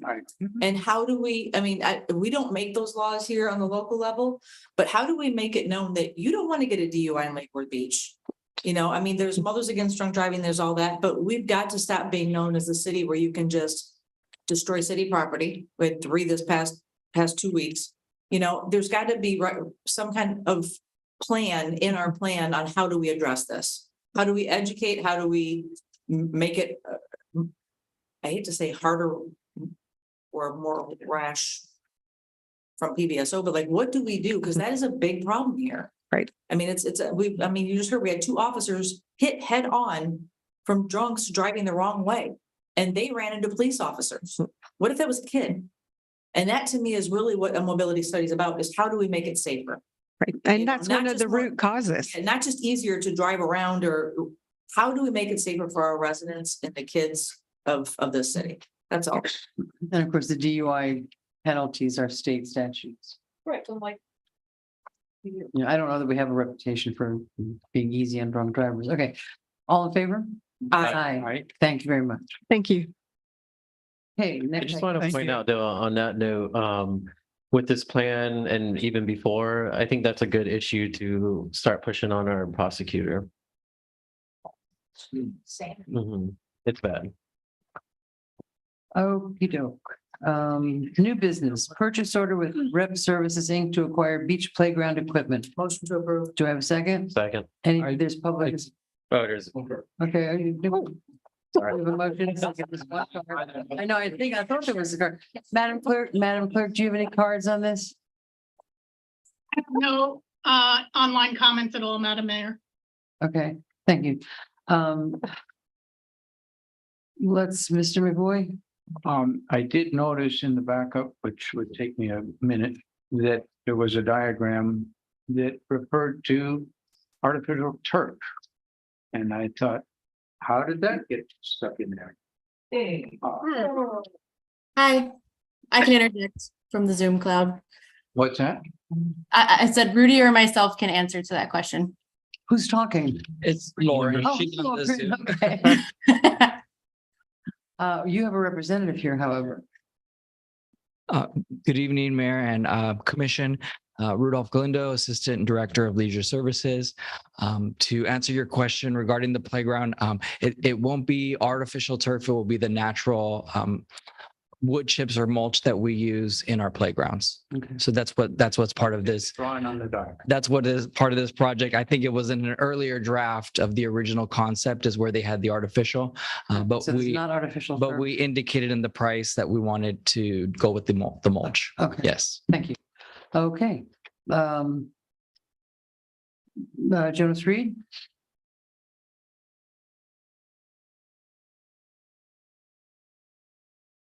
Jones Reed, 1325 North End Street. I think you should approve it as the plans are currently drawn. I think the substitute for engineered wood mulch is actually a poor decision to make. Engineered wood mulch does not meet ADA standards. It is also part of a long list of things that are not considered safe in parks due to the compression factor of time wear on the mulch eventually reduces the impact capacity for kids falling off of playgrounds. That's why most parks have moved away from using it. I think you should look at what Clay County did for their park, and that is what your proposal is based off of. If you read the package, the entire thing is assembled by a Clay County park. It is accompanied by a study that shows the longevity of the materials that they installed. The plan that you see in front of you should be enacted as is for that park. I think it is a really good plan. I don't think you should substitute the substrate you're using for that park for a substandard material. Thank you. Thank you. Peggy Fisher?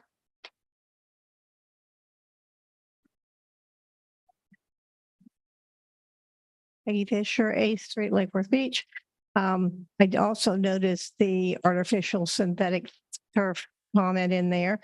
And I looked up engineered wood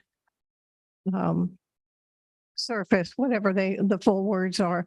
So one of the things two of the things was, one, it's not good for putting a wheelchair across. And it is also subject to giving children splinters since it is wood. And if you think about children at the beach, they're probably in bathing suits, which means they have even less clothing than a normal playground. It also is going to take 36 weeks after the order is placed to get this playground equipment and then have it installed.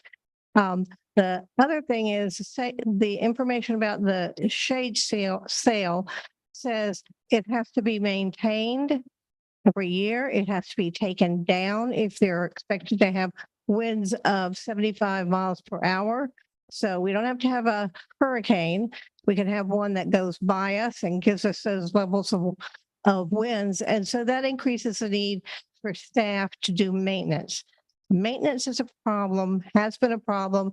We've talked about it in many different instances of things with assets within the city. So there has to be a commitment to do maintenance and not say, yes, we know we have to do it, and then it doesn't get done, sort of like here, where there's lots of maintenance, as was shown in a report you all got in the fall of last year about problems with the pier. And I haven't done a public records request yet to find out what actually has been done to date. But if we're going to keep saying, well, they weren't good on maintenance, we're going to be better, then you have to be expecting people to look and see if you're actually doing the maintenance. Thank you. I know we take the sales down that are up there now. Okay, so all in favor? Aye. Aye, thank you. B, third amendment to retail lease with New Start Limited, the current tenant assignee. Motion to approve. Do I have a second? Second. All in favor? Aye. Aye, thank you. Put the light on. Oh, no, what, Mr. Boyd? My only concern was, I did inquire about this a little bit, and my understanding is we will then have 2 restaurants at the beach that are named Benny something or other.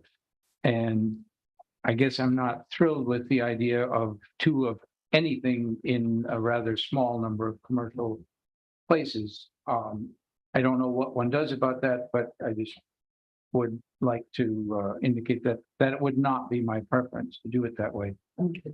Whether it's 2 of anything. Okay. It doesn't seem like good diversity of our. All right. All in favor? Aye. Aye. Thank you very much. C, work order number 11 with the paving lady. Do I Motion have to a- approve. do I have a second? Second. All in favor? Aye. Thank you very much. Thank you. You're welcome. I believe that's it. Motion to adjourn. Oh, the motion to adjourn. I heard Kim first, seconded by Malega. Good night, everyone. Almost 9 o'clock. We did